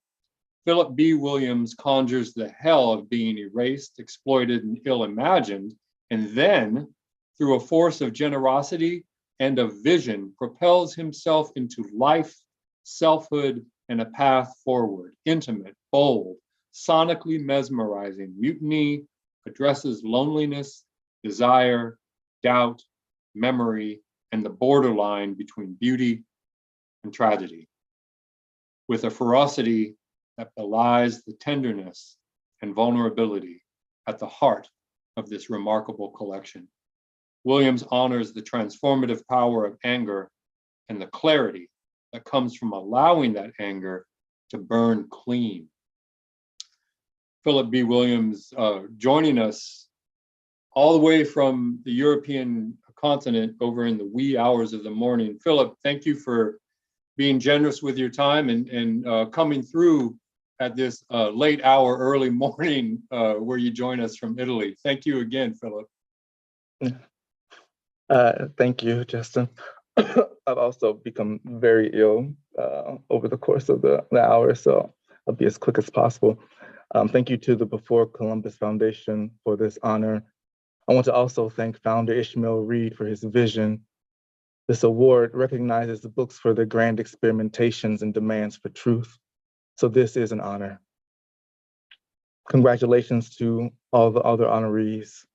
Thank you to Bill Clegg, Paul Slovak, and Ali Marola for believing in this book. Incredible thanks to Sean Hill for his kind words. Mutiny is a book written out of and for anger, against greed, injustice, and suspicion, against anger that seeks to topple power. It is a book that rejects literary institutions that replicate capitalism's dehumanizing grammar. It is a book that has saved my life. May all of you find love in your indictments, and please support the other honorees with absolutely everything that you have. Thank you. Thank you so much, Philip. And again, I appreciate your generosity for staying with us through your early morning. Our next honoree, Michelle Zauner, Crying at H Mart. Many of you know her as the leader, composer, songwriter, and singer of Japanese Breakfast, which is presently on tour, and the reason why she could not be with us today. I will say a few words about this important novel. Michelle Zauner's memoir, Crying in H Mart, is a beautifully incandescent mother and daughter story, full of heart and humor. When her New Yorker essay of the same name went viral in 2018, Zauner's words struck a chord with readers, many the fellow children of immigrants for whom a trip to H Mart and the meal subsequently prepared represents bonds with family, a closeness to a faraway culture, and a feeling of physical and emotional fullness. H Mart, for those unacquainted, is the beloved Korean grocery store chain and suburban mecca for Asian and Asian Americans whose culinary needs are not readily satisfied by the local grocery store. In H Mart, Zauner writes, "We're all searching for a piece of home, or a piece of ourselves. We look for a taste of it in the food we order and the ingredients we buy." These words come to us from the International Examiner, based in Seattle, Washington, from Katie Sabara. And again, congratulations to Michelle Zauner, winner of the 43rd Annual American Book Award for her novel, Crying in H Mart.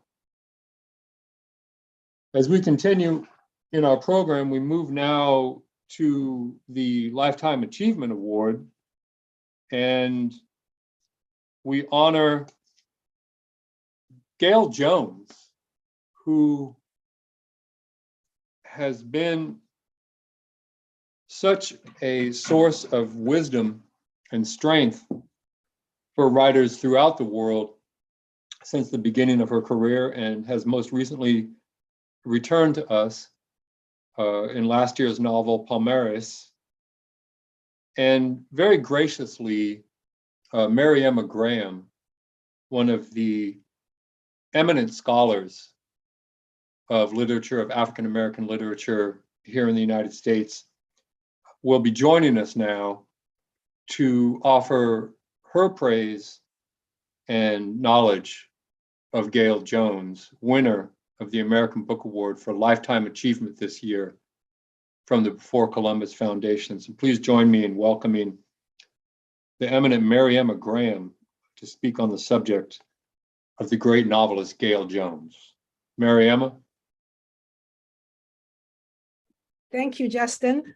It is good to be here, to see all of you, and to share some words. It would be only appropriate for me to start with Gail's words herself. My great-grandmama told my grandma the part she lived through, that my grandma didn't live through, and my grandma told my mama what they both didn't live through, and my mama told me. And many of you will remember this powerful passage by Ursa from Corregidora, the groundbreaking novel, now in multiple editions, published by Gail Jones in 1975 when she was 25.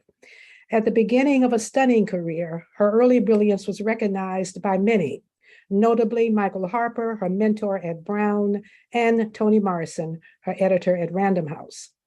More than 4 decades later, in addition to a teaching career, now with 6 novels, 2 short story collections, 2 poetry collections, a play, and a collection of critical essays that doubles as an anthology, and reputedly 3 works forthcoming, this Lifetime Achievement Award is not only confirmation of this brilliance, but also an acknowledgement of a movement in American letters which Gail Jones inspired.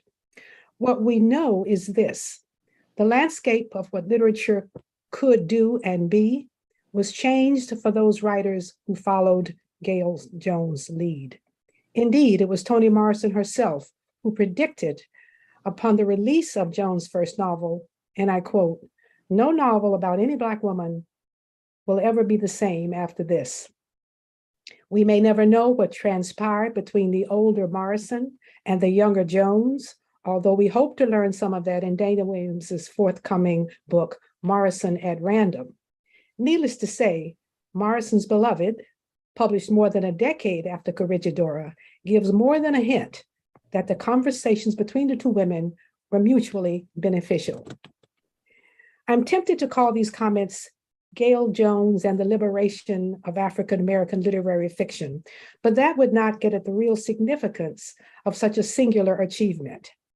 Language matters deeply to Jones, and her unique version of Black vernacular in her sound-driven narratives can be raw and unsettling, just as it is arguably the truest representation of the Black voice, male or female alike. While some consider Black speech limiting, Jones's faithfulness to the linguistic cues, including code switching, offers the widest possible range of feelings and emotions associated with her characters. We might say that she uses language to get at the souls of Black folk. Jones respects and trusts the listening ear as she positions herself inside rather than outside her characters. This feature in her work can often confuse or trouble the reader who, perhaps lacking familiarity with Black culture, may not understand why Jones represents the nature of Black life so well. Contradiction connects with ambivalence, pain with love and fear, and what is good with evil. In her own words, Jones writes without judging her characters. Her imagination goes deep. The writing is intense, so much so that John Edgar Wideman suggested that she scared people, especially given her choice of women characters. Literary geniuses often do that. We honor Jones today for her fierce commitment to the truths of history and her reimagining of the lives of those who had no voice. Coming full circle, in more recent novels, it is not surprising that Palmares considers slavery and resistance on a much broader scale, especially in its focus on the fugitive slave community in Brazil. There is a lifetime of achievement, just as there is more to come. We already know that Jones is gearing up for another phase of her career. In doing so, I'd like to acknowledge an event that serves as a model for our ongoing work as readers, critics, and educators. In reaction to the mainstream's preoccupation with Jones's desire for privacy, many of us insist on focusing on Jones' sustained career of literary innovation. In May of this year, a virtual conference organized by Iana Hawkins Owen from Boston University, Kiana Middleton from UC San Diego, and Tala Kamalek from CSU Fullerton gave studied attention to Jones's work and influence. The intergenerational gathering, appropriately titled, "Then You Don't Want Me," Canonizing Gail Jones, borrowed the line from Jones's novel, Eva's Man. The ambitious program was a concerted effort to carve out a space to assess Jones' work and literary practice. They also wanted to challenge the conception of Jones as a writer that history forgot, as some establishment critics had begun to do. The event established a through line from an extended discussion of Jones's scholarly impact on the humanities and the creative world through a wide range of individual presentations. Such a multidisciplinary approach was essential for viewing the full range of Jones's life and career. The Lifetime Achievement Award brings renewed attention to the Jones's career as a transformative writer. At this precise moment, when she enters what I think may become the most fertile period to date.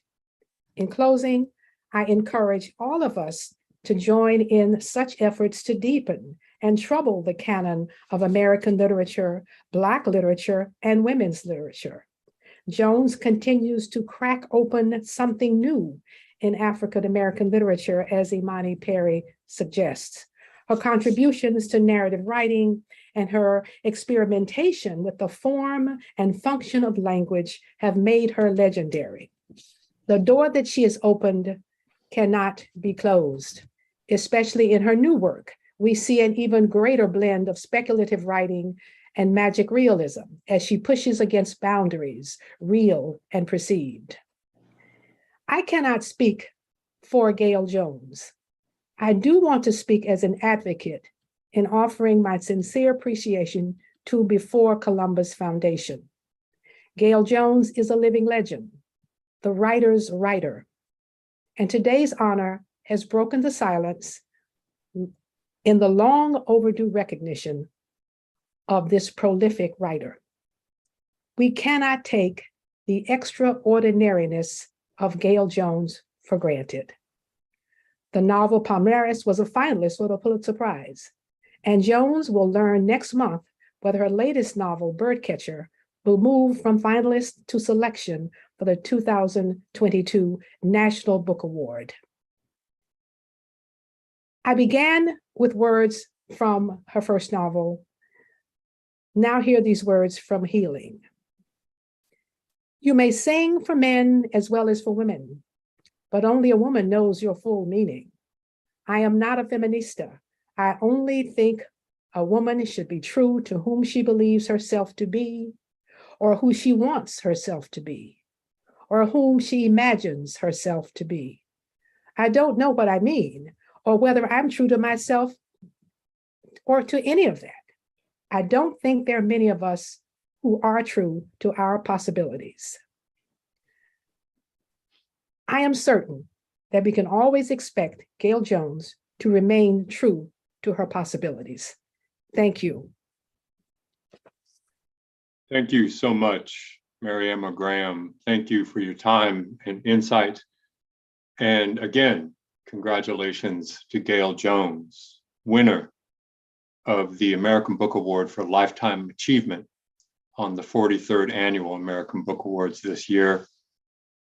From time to time, certainly not every year, but from time to time, a critical work of such distinction attracts our attention at Before Columbus that we feel compelled to honor it with the Walter and Lillian Lowenfell's Award for Criticism.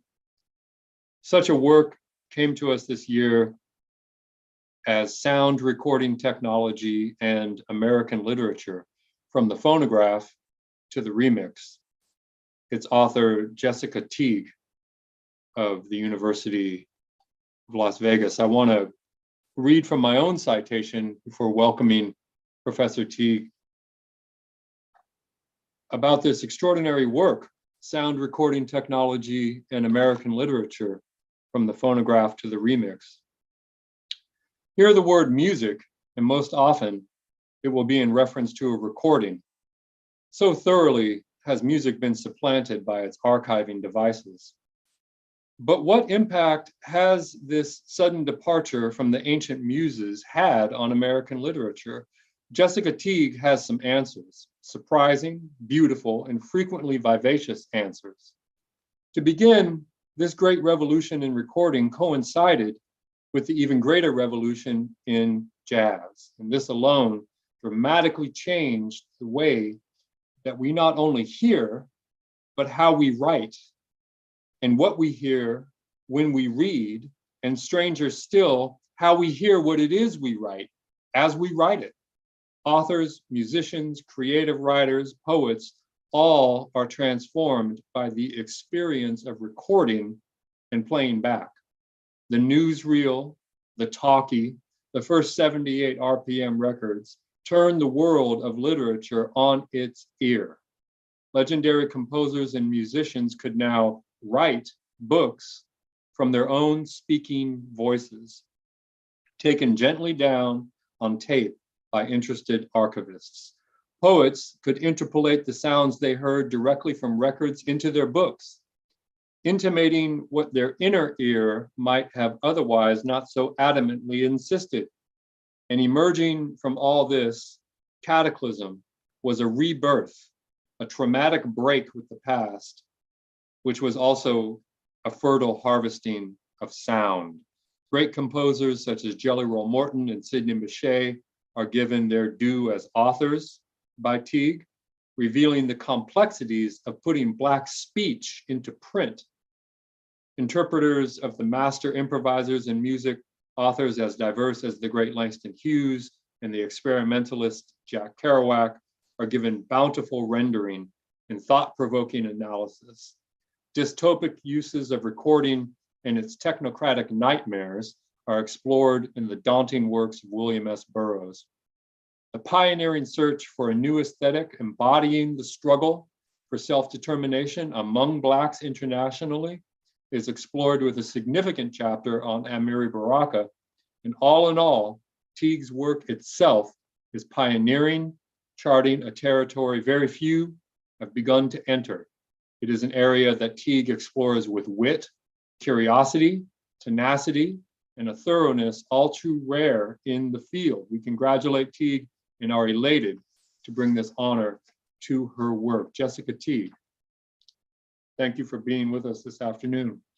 Thank you, Justin. And thank you for those kind words. I can't believe I'm in the company of writers like Gail Jones and and Daphne Brooks, whose words have so long inspired me. And really to all the writers who are honored today, thank you for making such important work that is a pleasure to read and to teach.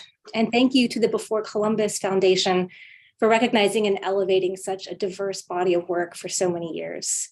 I am beyond honored to receive the Walter and Lillian Lowenfell's Award for Criticism, in part because this is my first book. And when I first started doing research for this as a graduate student, I think I had somewhat modest expectations.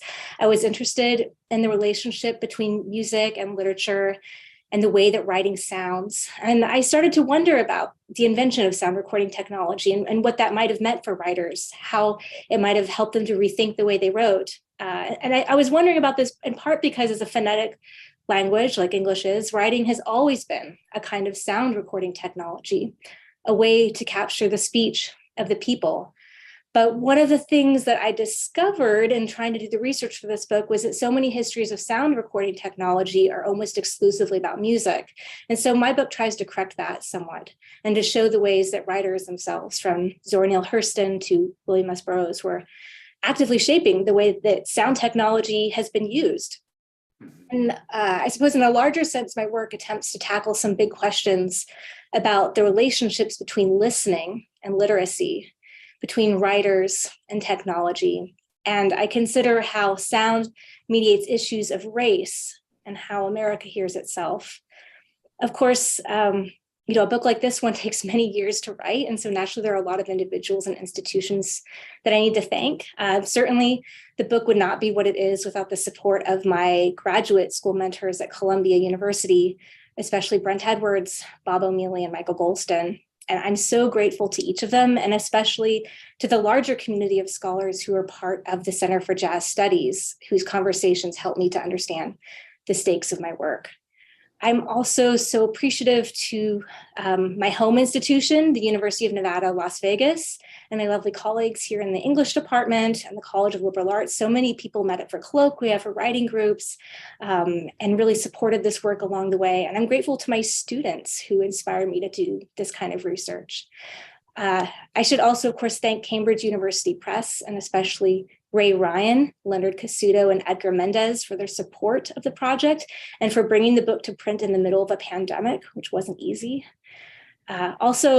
Writing a book like this one meant tracking down a different kind of archive of materials. And it meant listening to a lot of recordings, poking through authors' personal archives. And so the research led me from New York to New Orleans to Paris, among other places. And I'm really grateful to the many archives and collections that made this work possible. These include the Hogan Jazz Archives at Tulane, the Bibliothèque Nationale de France, the Beinecke Library at Yale, the New York Public Library, and University of Virginia Special Collections. I can't really actually name all of them, and I would love to thank all of the librarians individually who helped me access materials too, and also to thank the individuals who answered emails or agreed to be interviewed and part of the process in writing this book.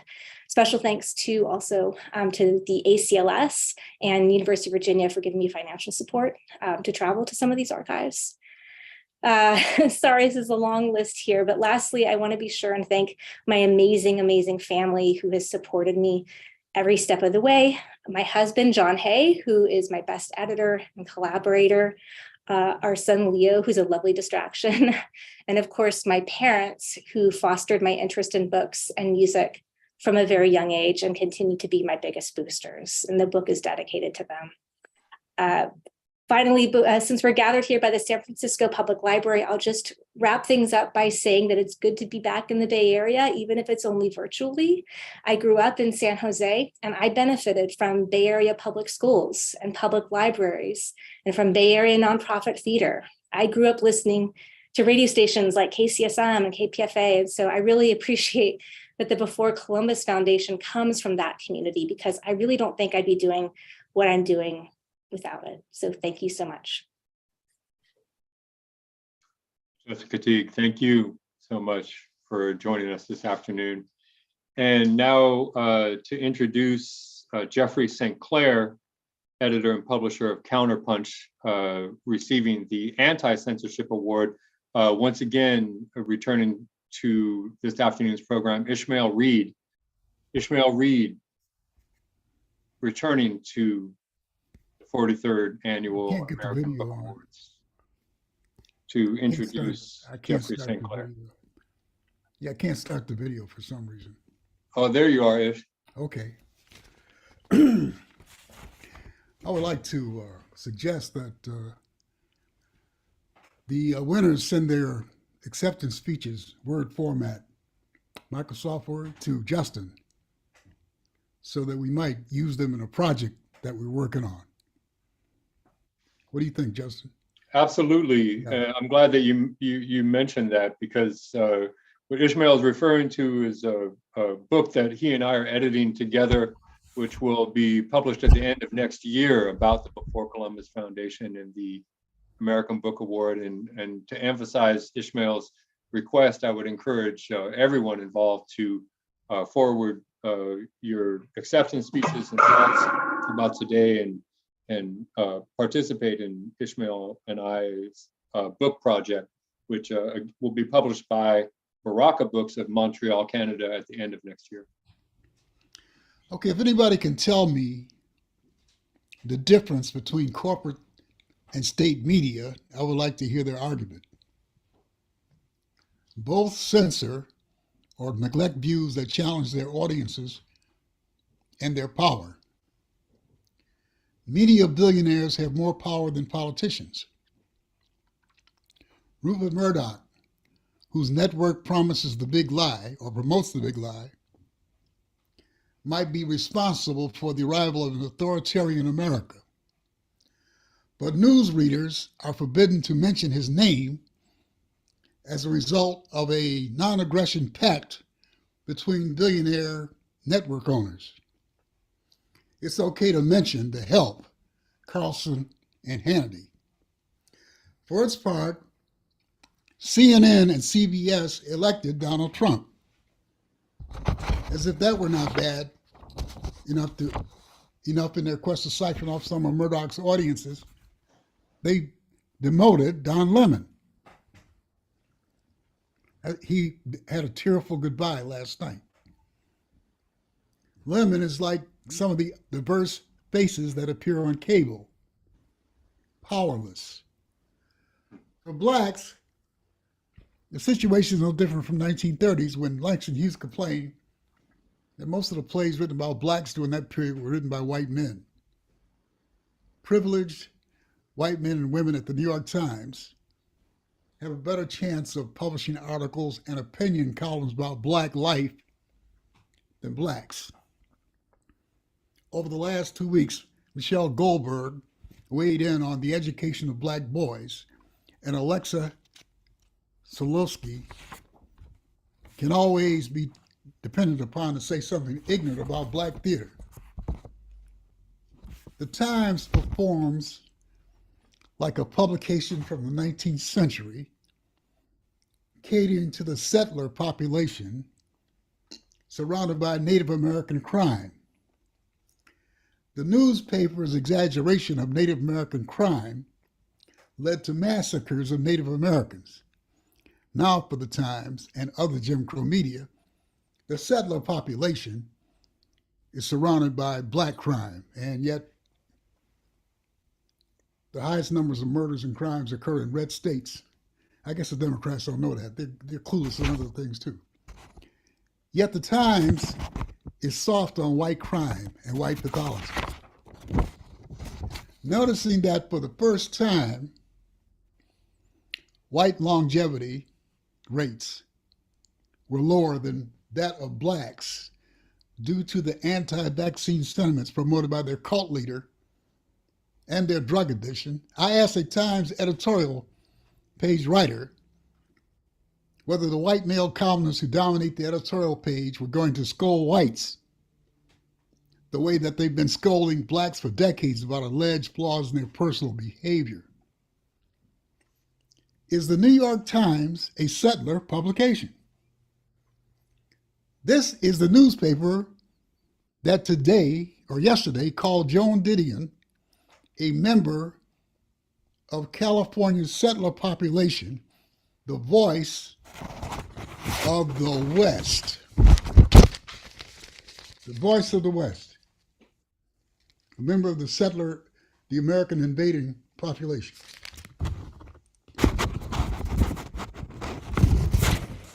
She was a good writer, but the voice of the West, Latinx writers were publishing works 200 years before the American invasion. Try The History of New Mexico, published in 1610. Since then, Hispanic writers are a strong presence in the West. They have produced city and state poet laureates. Dozens of Native Americans have written about the West. They have an orature that's thousands of years old. Black writers have been writing about the West for 200 years, so have Asian American writers. So one writer whose family arrived with the American invasion is considered by the Times to be the voice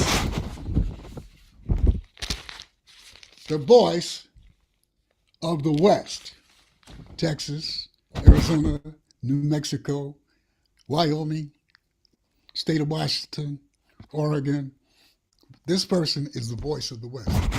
This is not to disparage Joan Didion. She had nothing to do with this white supremacist farce. Not the Irish, Italian, or Jewish American supremacy, white supremacy, which is a false ethnicity. White supremacists are people who don't know their roots, thanks to the Afrocentric curriculum that does nothing but cause hate crimes all over the country, which is why the biggest racial brawls take place at our centers of learning. I talk about the Times because it's the most influential American newspaper with more power to influence Black cultural trends than all of Black intellectuals institutions combined. Still, it's not the only media institution 50 years behind the South in terms of diversity, and whose opinion pages are dominated by men whose resumes are interchangeable. Privileged white males dominate the means of expression. Their bylines appear in the Atlantic, the New Republic, newsrooms that are 78% white, publishing industry 75% white, 84% of TV executives are white, 92% of film executives are white, yet some complain about wokeness, cancel culture, and other hobgoblins and ghosts. Though they dismiss DeSantis as a hayseed, they sound like him. They sounded like him when commenting on the San Francisco recall of 3 school board members. I corrected their coverage in my new play, The Conductor, which will be streamed next Thursday, Friday, Saturday, and Sunday from the theater of the New City. And I'm giving myself a plug here. More information, go to theaterforthenewcity.net. Theaterforthenewcity.net and buy some tickets. Are my complaints sour grapes because these media don't publish me? I get plenty of coverage. Over the last 2 years, I've been publishing Liberation Paris, Haaretz in Israel, El País, and other foreign publications. A few weeks ago, El País, Spain's leading newspaper, published a piece about my piece about why Hispanic and Black men vote for Trump. Kanye West. They like him because he's a gangster and a player. But where do we go to get published when we're denied publication by a media that won't publish views that make their white audience uncomfortable? Social media and Jeffrey St. Clair's counterpunch. St. Clair was born in Indianapolis, Indiana, and attended American University in Washington, D.C., majoring in English and history. He has worked as an environmental organizer and writer for Friends of the Earth, Clean Water Action, and the Hoosier Environmental Council. In 1990, he moved to Oregon to edit the environmental magazine Forest Watch. In 1994, he joined journalists Alexander Coburn and Ken Silverstein on Counterpunch. He co-edited Counterpunch from 1999 to 2012 with Goldman until the latter died in 2012. Claire has been the editor since 2012, joined by managing editor Joshua Frank in 2012. In 1998, he published his first book with Coburn, Whiteout, The CIA, Drugs, and the Press, a history of the CIA's alleged ties to drug gangs from World War II when they cooperated with Lucky Luciano to bring heroin into the New York ports, which some say destroyed the Puerto Rican family. To Mujahideen Nicaraguan Contras. Though the corporate media dismissed the claim that the Reagan administration dumped crack cocaine into the Black inner city, including in Oakland, where I live in the inner city, I watched this happen from my front porch, where all of a sudden crack operations popped up on my street. It was courageous of Sinclair to expose the administration's role in a drug plague that has cost thousands of lives. And now that the plague has jumped to the suburbs, there's a lot of concern about therapy and recovery centers and all this. Also, incidentally, there's no difference between the way the Jim Crow media covers issues than what the average American thinks. This big dichotomy between powder cocaine and crack cocaine. Whites do most of the crack cocaine. A typical crack addict is a white male living in the suburbs. New York Times printed that in the 1990s. One of the diversity faces on television, Jonathan Capehart, said he just found that out. In the 19th century, Jeffrey Sinclair would be the publisher of Fugitive Slaves, who had a bounty on their heads. In 2022, he is the publisher of Fugitive Opinion, which will be censored elsewhere. Think it appropriate that we give the Anti-Censorship Award of 2022 to our hero, Jeffrey Sinclair.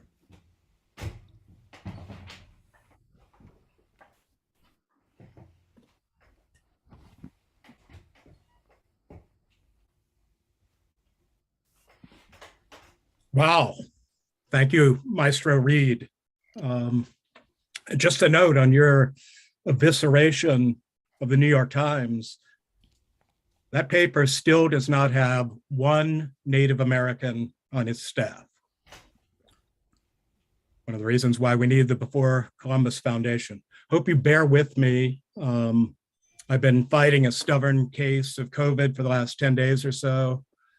My brain is still befogged, my voice coming up from swampy lungs, but I'm elated at this recognition of our work at Counterpunch by the Before Columbus Foundation. And what a special bonus to be introduced by Ishmael Reed, a writer that I've admired for 40 years or so. Ever since a friend of mine I was working with on a street painting crew in Indianapolis during summer break from college, slipped me a copy of Yellowback Radio Broke Down and asked me, "What the hell do you make of this?" My friend Bobby was a ravenous reader. He'd been an excellent student at Crispus Attucks High School, alma mater of Oscar Robertson, but deferred college to care for his large, economically destitute family. But over that summer, he fed me books and records I'd never heard of, from Pharaoh Sanders, rest in peace, to Ishmael Reed. It shaped my life. I devoured Reed's mock Western over the weekend, laughing for 3 straight days. What did I make of it? It's like Blazing Saddles, only funnier, more acidly written, sharper in its takedown of everything, every absurdity, every myth and ritual that white suburban America holds dear about itself. And I was later to learn that Blazing Saddles owes quite an unacknowledged debt to Reed and Richard Pryor. Check it out online. Now flash forward 20 years or so, when I opened my email one morning and jumped out of my chair, as excited as Steve Martin in The Jerk when he learns that his name's printed in the new phone book, to find in my inbox a submission to Counterpunch from Ishmael Reed. In my giddiness, I almost immediately committed a crime against him by, quote, smoothing out his prose, rearranging a few sentences and paragraphs, tightening the lead, as meddlesome editors are wont to do, just to put their own imprint on a piece. I eagerly sent back his mutilated essay and swiftly got a response that sat me right back down in my chair.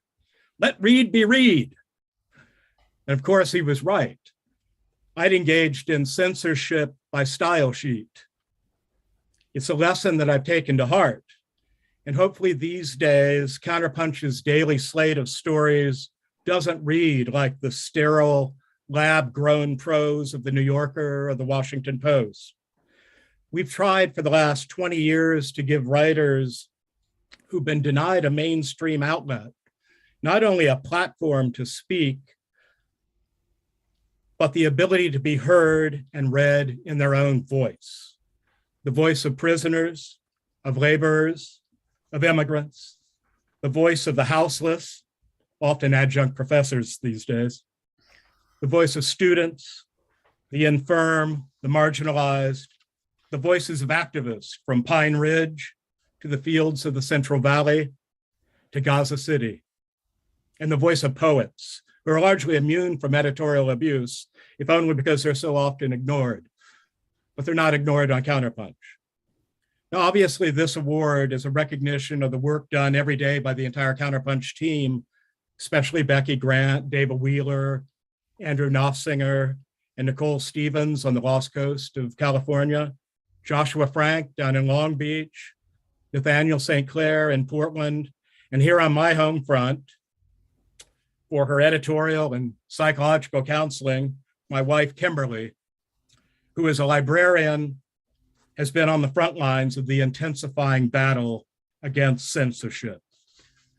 You know, we're at a perilous moment in our culture where our most fundamental rights are under assault, starting with the basic right to self-identify, to define who we are as individuals, to speak our thoughts freely without reprisal from the state. We're witnessing books being ripped off of library shelves, librarians being harangued, berated, intimidated by government officials, teachers being told what they can and can't teach and can't say, history books being scrubbed of vexatious episodes and troublesome facts in favor of mythologized past that syncs with the great patriotic narrative.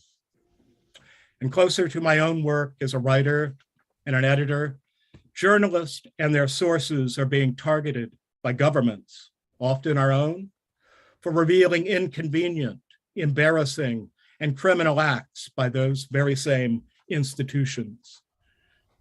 This censorious enterprise, by the way, is entirely bipartisan. Obama prosecuted more whistleblowers than Bush and Trump. And at this very moment, Julian Assange is confined in a bleak cell in Belmarsh prison, awaiting extradition to the US on charges that could lock him away in a supermax for the rest of his life.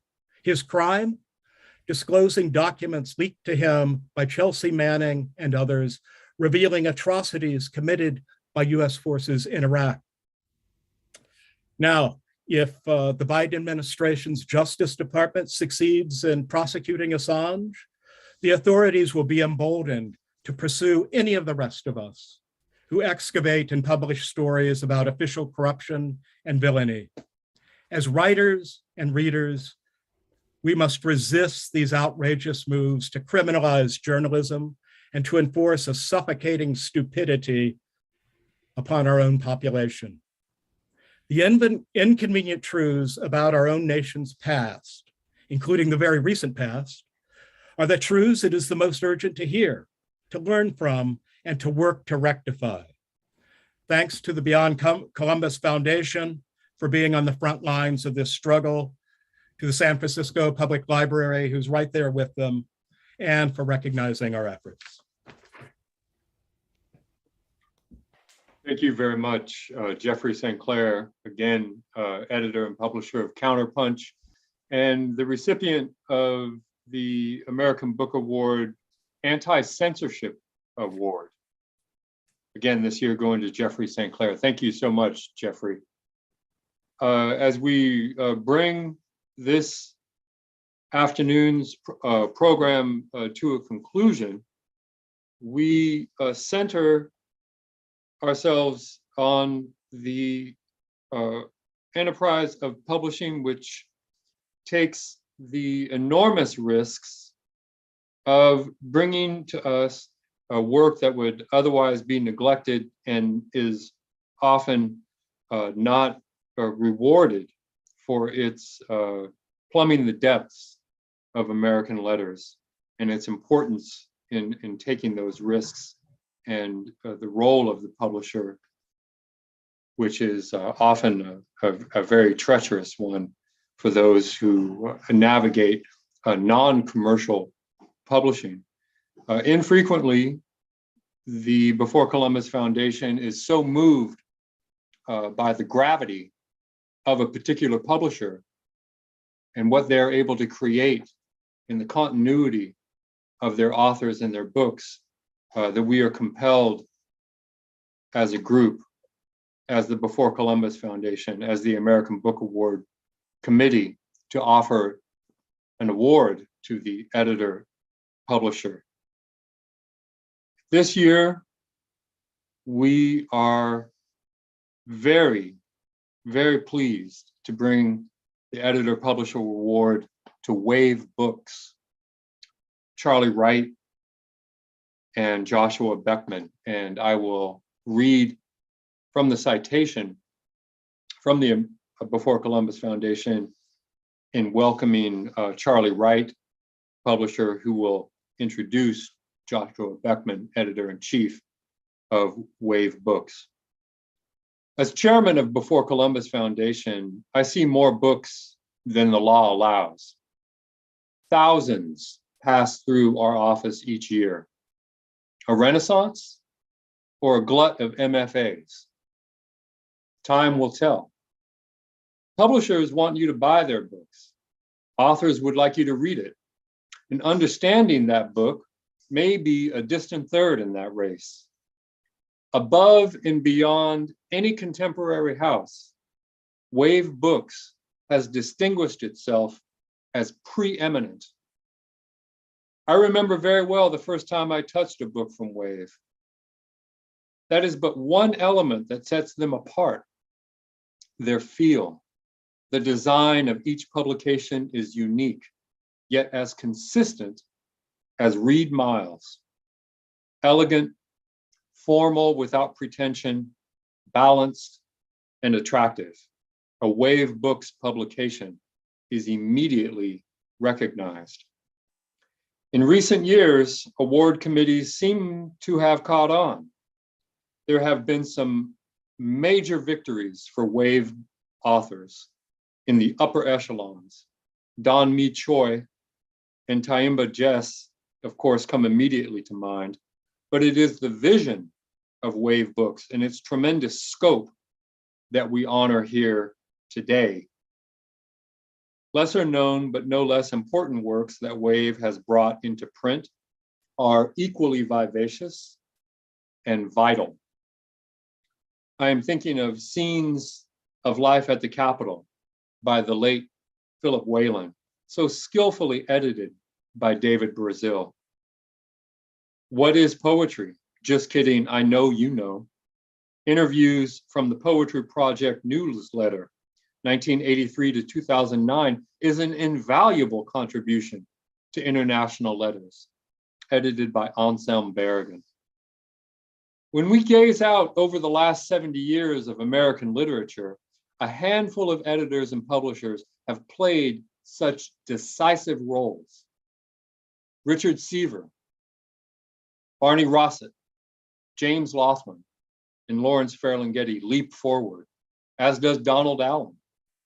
The harder, tougher work being done at the street level from folks like Amiri Baraka, Diane DePrima, and Hetty Jones with Eugen and Floating Bear, or the legendary Dudley Randall at Broadside Press in Detroit, or our own Ishmael Reed with Yardbird Reader in Berkeley, California. Small presses too that made enormous impact, such as Angel Hair, that great gift bestowed by Anne Waldman and Louis Warsh. I have no doubt that Wave Books will join all of these in the annals of art history. And with that, the presentation of the American Book Award Publisher Editor Award to Charlie Wright and Joshua Beckman of Wave Books. God bless Wave Books.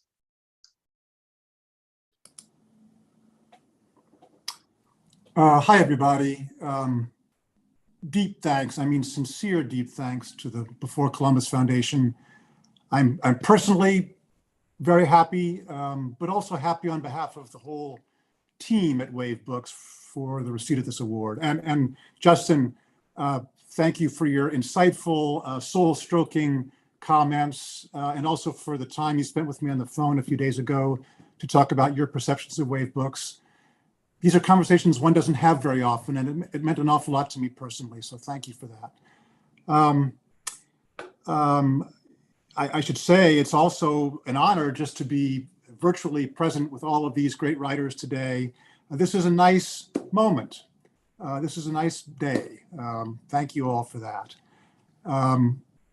We set out at Wave Books 15 years ago-ish to build a press that would search for excellence in contemporary poetry, but just as important, to stand behind the vision and the aspiration and the needs of the poets that we work with. I mean, we're mostly and happily and intentionally in the background, but sometimes, like today, we get to bask in the light that these poets that we've worked with have created. And so we have to thank today all of the poets that we work with for this recognition. And so I would say that really nobody understands the day-to-day workings and the ethos of Wave Books better than Joshua Beckman, our editor-in-chief. He's been the lead vision maker for Wave since we began. He very importantly assembled the fantastic team that we have at Wave. And in all ways, he's been a driving force for Wave's adventure over the years. And so without further ado, I'd like to introduce him and turn this over to Joshua Beckman.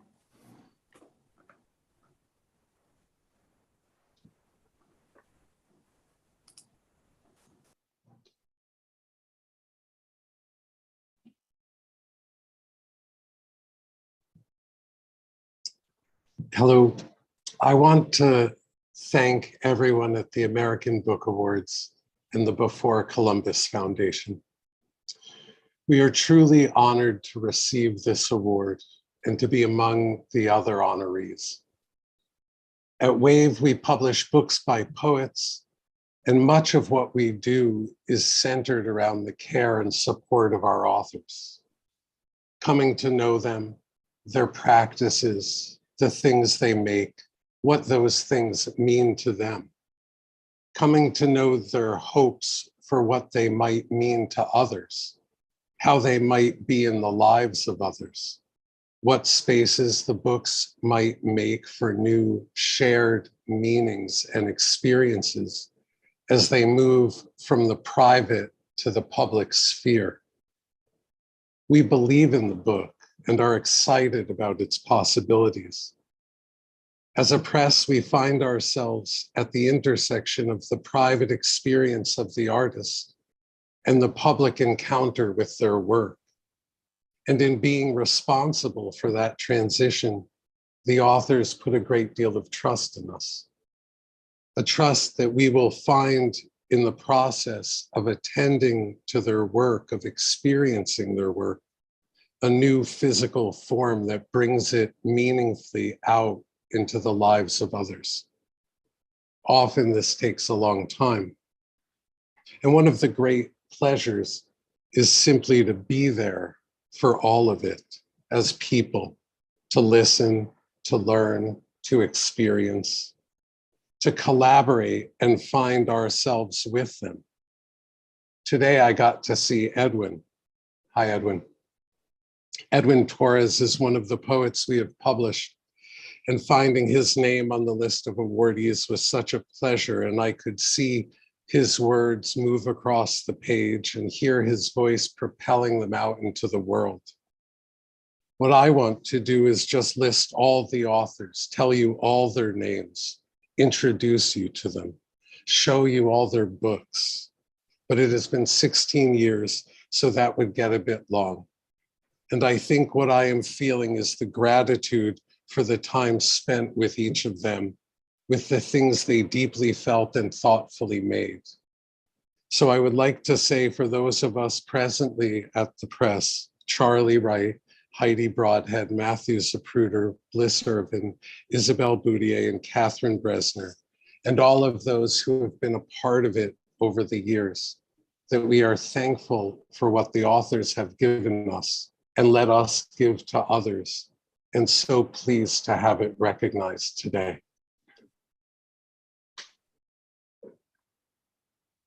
Thank you so much. And I will just add to that, that Wave Books, Charlie Wright and Joshua Beckman, you know, your triumph is our triumph as well. And it is with great elation and joy that we at Before Columbus are able to bring this honor to your work and to your endeavor.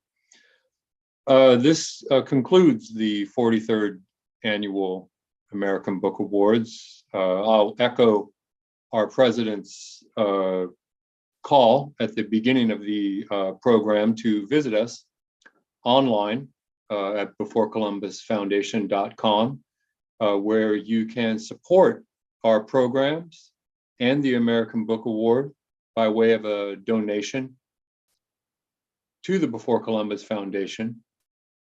Also, my thanks again to our founder, Ishmael Reed, and I will emphasize again his point that he and I are in the midst of editing a book for Baraka Books of Montreal, Canada, about the Before Columbus Foundation, which will be coming out at the end of next year. And I encourage today's awardees, recipients of the American Book Award, to send your acceptance speeches as well as thoughts about the ceremony today. And a reminder to everyone in our audience, live and in our rebroadcast audience on YouTube and in the future at C-SPAN Book TV, that every day is Before Columbus Day. So thank you again for your time and attention and generosity this afternoon. And we will look forward to the 44th Annual American Book Awards next year. Thank you again, San Francisco Public Library, the American Academy of Poets, and the Poetry Foundation as well. Thank you.